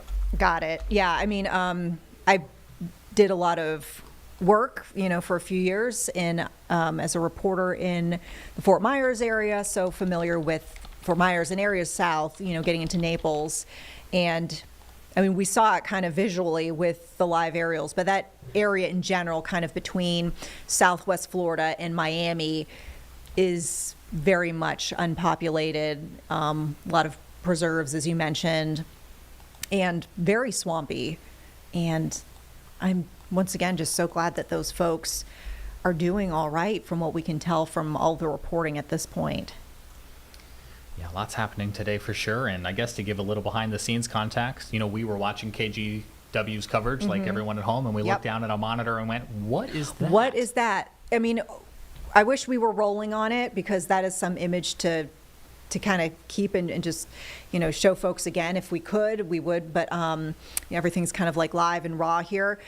I mean, it was the rescuer coming down, attached to the cable, and he had the gentleman who was being rescued strapped to him, and the guy was just waving his arms and just like, I think he was just excited. Like, I think he was just glad to be rescued and thankful. And I mean, that was something to see. Yeah, and I mean, and our job here at Live Impact News is to take you there as soon as we see it. So there wasn't much that you didn't see that we saw once the feed became available to us, and we'll try to see what more we can learn. But yeah, Vanessa's right. We weren't necessarily rolling on that feed when it happened, but just playing back our own broadcast, we can again show anybody who's just joining us how this rescue took place. There you go. Look at that. And so you believe, Vanessa, this is the second of two individuals that may have been in the plane. Yes. So, the reporting that I'm seeing from outlets in Miami, it was a student pilot and an instructor, and they were doing a test flight. They had issues with the plane, and that's when the plane went down. No injuries reported, which is great news. But they were in a remote area, which required this type of rescue, which we don't always see. In some cases, you see like Highway Patrol sometimes shows up, and they come in patrol cars, but this is an area you're not going to get a vehicle out to where they are, and you saw it on the map. You kind of understand why. All right, so some, I guess, more or less good news on that front. Safe rescue, 2 people out and okay. We've been following a couple feeds, so I think what we'll do here, we'll regroup. We're going to take a quick break, 2 minutes. We'll be back. We have a couple things happening, as we mentioned. Portland, a lot of coverage this hour has come from there with the visit from Homeland Security Secretary Kristi Noem amid this Trump administration push to send National Guard from out of state into Portland. Actually, live images coming to us from our news partners out there as they have various cameras that are kind of staking out an ICE facility, which we understand is going to be the center of this visit by Secretary Noem. So we've got that on our radar. We've also got some, I don't want to say breaking health news, but we do from the entertainment world, which we'll get to shortly, Dolly Parton. So let's go ahead and take that break, folks. We'll be back in 2 minutes, and we'll have the very latest for you here on Live Impact.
Thank you so much, everyone, for sticking with us here on Live Impact News. I'm Vanessa Rufus. We want to get to that breaking health news about Dolly Parton. We kind of alluded to this before we took our quick break in the last few moments. So we're just learning here now from Dolly Parton's sister that they're now asking for prayers for Dolly as she is facing what is, up until this point, unspecified health challenges. We don't really know exactly what is going on, but we do know that this is coming in the backdrop of recent news where Dolly had recently postponed some concerts that she was set to do.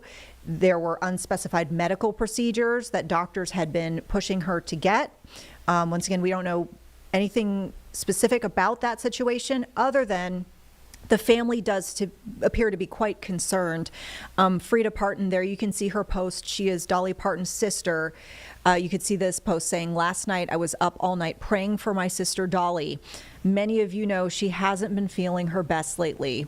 I truly believe in the power of prayer, and I have been led to ask all of the world that loves her to be prayer warriors and pray with me. She's strong, she's loved, and with all the prayers being lifted for her, I know in my heart she's going to be just fine. Godspeed, my sissy Dolly. We all love you." So we'll keep you updated as we learn more about how Miss Parton's doing. We mentioned that she had recently postponed these concerts that were coming up.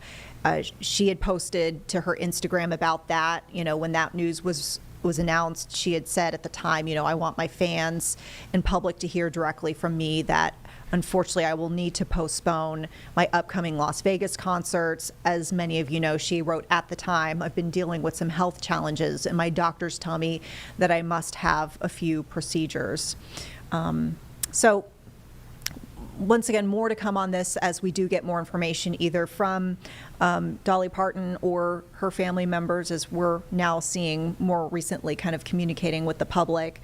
And there's that post, actually, we've got it queued up, where she did have to make that announcement. You can see it's on Instagram from about a week ago, where she talked about having to postpone those Las Vegas concerts and hoping for the best for her. I know she's beloved by many in our newsroom and beloved by so many, not just across the nation, but also across the world. So more to come from Dolly Parton. Let's go ahead and get a check of the forecast. I know it's been a pretty delightful day. Hopefully that will continue over the next several days, but to be sure, let's check in with the very latest from our Weather Impact team. Here's meteorologist Becca Birdsall. Yeah, it will be mostly cloudy for today, but clouds continue to fill in from the mountains into the metro. Most of this is fair weather cumulus clouds, but we'll likely continue to see this pattern going into the rest of today. This is our live view from our WCNC tower cam. We're warming up, though, with that sunshine at 76 degrees, but those dew points in the middle 60s, making it feel just a little bit muggy out there. So with that sun, we'll warm up with high temperatures in the lower 80s, a mix of sunshine and clouds, just an isolated chance for a downpour throughout the day. By the time we get into Wednesday, that's where our cold front is set to arrive, but rain chances continue to go down and down, now at about a 30% chance, so this is certainly not going to be widespread, but beneficial rain for anyone that does see it. By the time we get into Thursday, behind that cold front, highs will drop down to the upper 60s, lots of sunshine expected. So satellite radar, we are currently dry across the region, but a little bit further off to the west, we've got lots of showers, especially between Tennessee and Kentucky. That's all ahead of the approaching cold front. Now, for now, we've got this high pressure system sitting to the east. That's what's driving in that tropical-like moisture, but we'll be watching for this cold front to push across the eastern half of the United States. As it does so, out ahead of it, a couple of showers and maybe a rumble of thunder will be possible, and that will cool us down as we go towards the end of the work week. So futurecast for today, isolated downpour just like yesterday. That's what we have in the forecast, thanks to that high pressure system over towards the east. Fast forward to Wednesday morning, 5 a.m. A few light showers across the greater Charlotte area, and we'll continue that chance pretty much all the way through the early afternoon.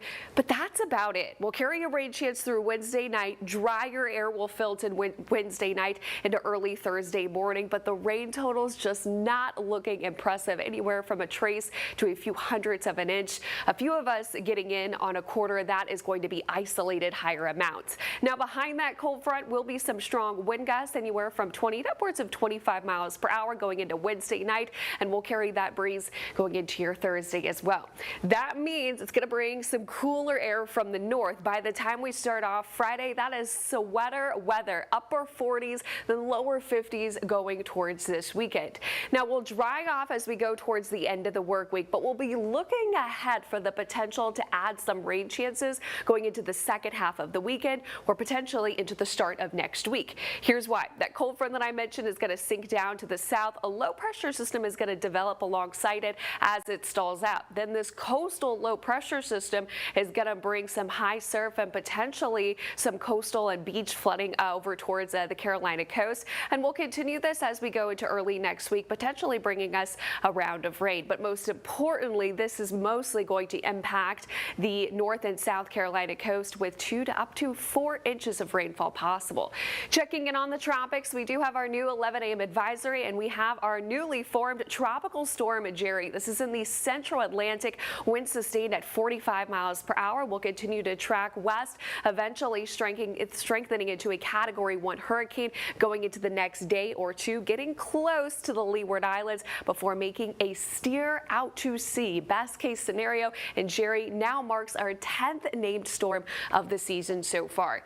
Jerry Hunt Supercenter 7-day forecast. Today, another warm one. Highs in the lower 80s, mostly cloudy skies, a few showers possible on Wednesday. Then we dry off and cool off starting Thursday. Fantastic weekend ahead. Lots of sun, highs middle 70s.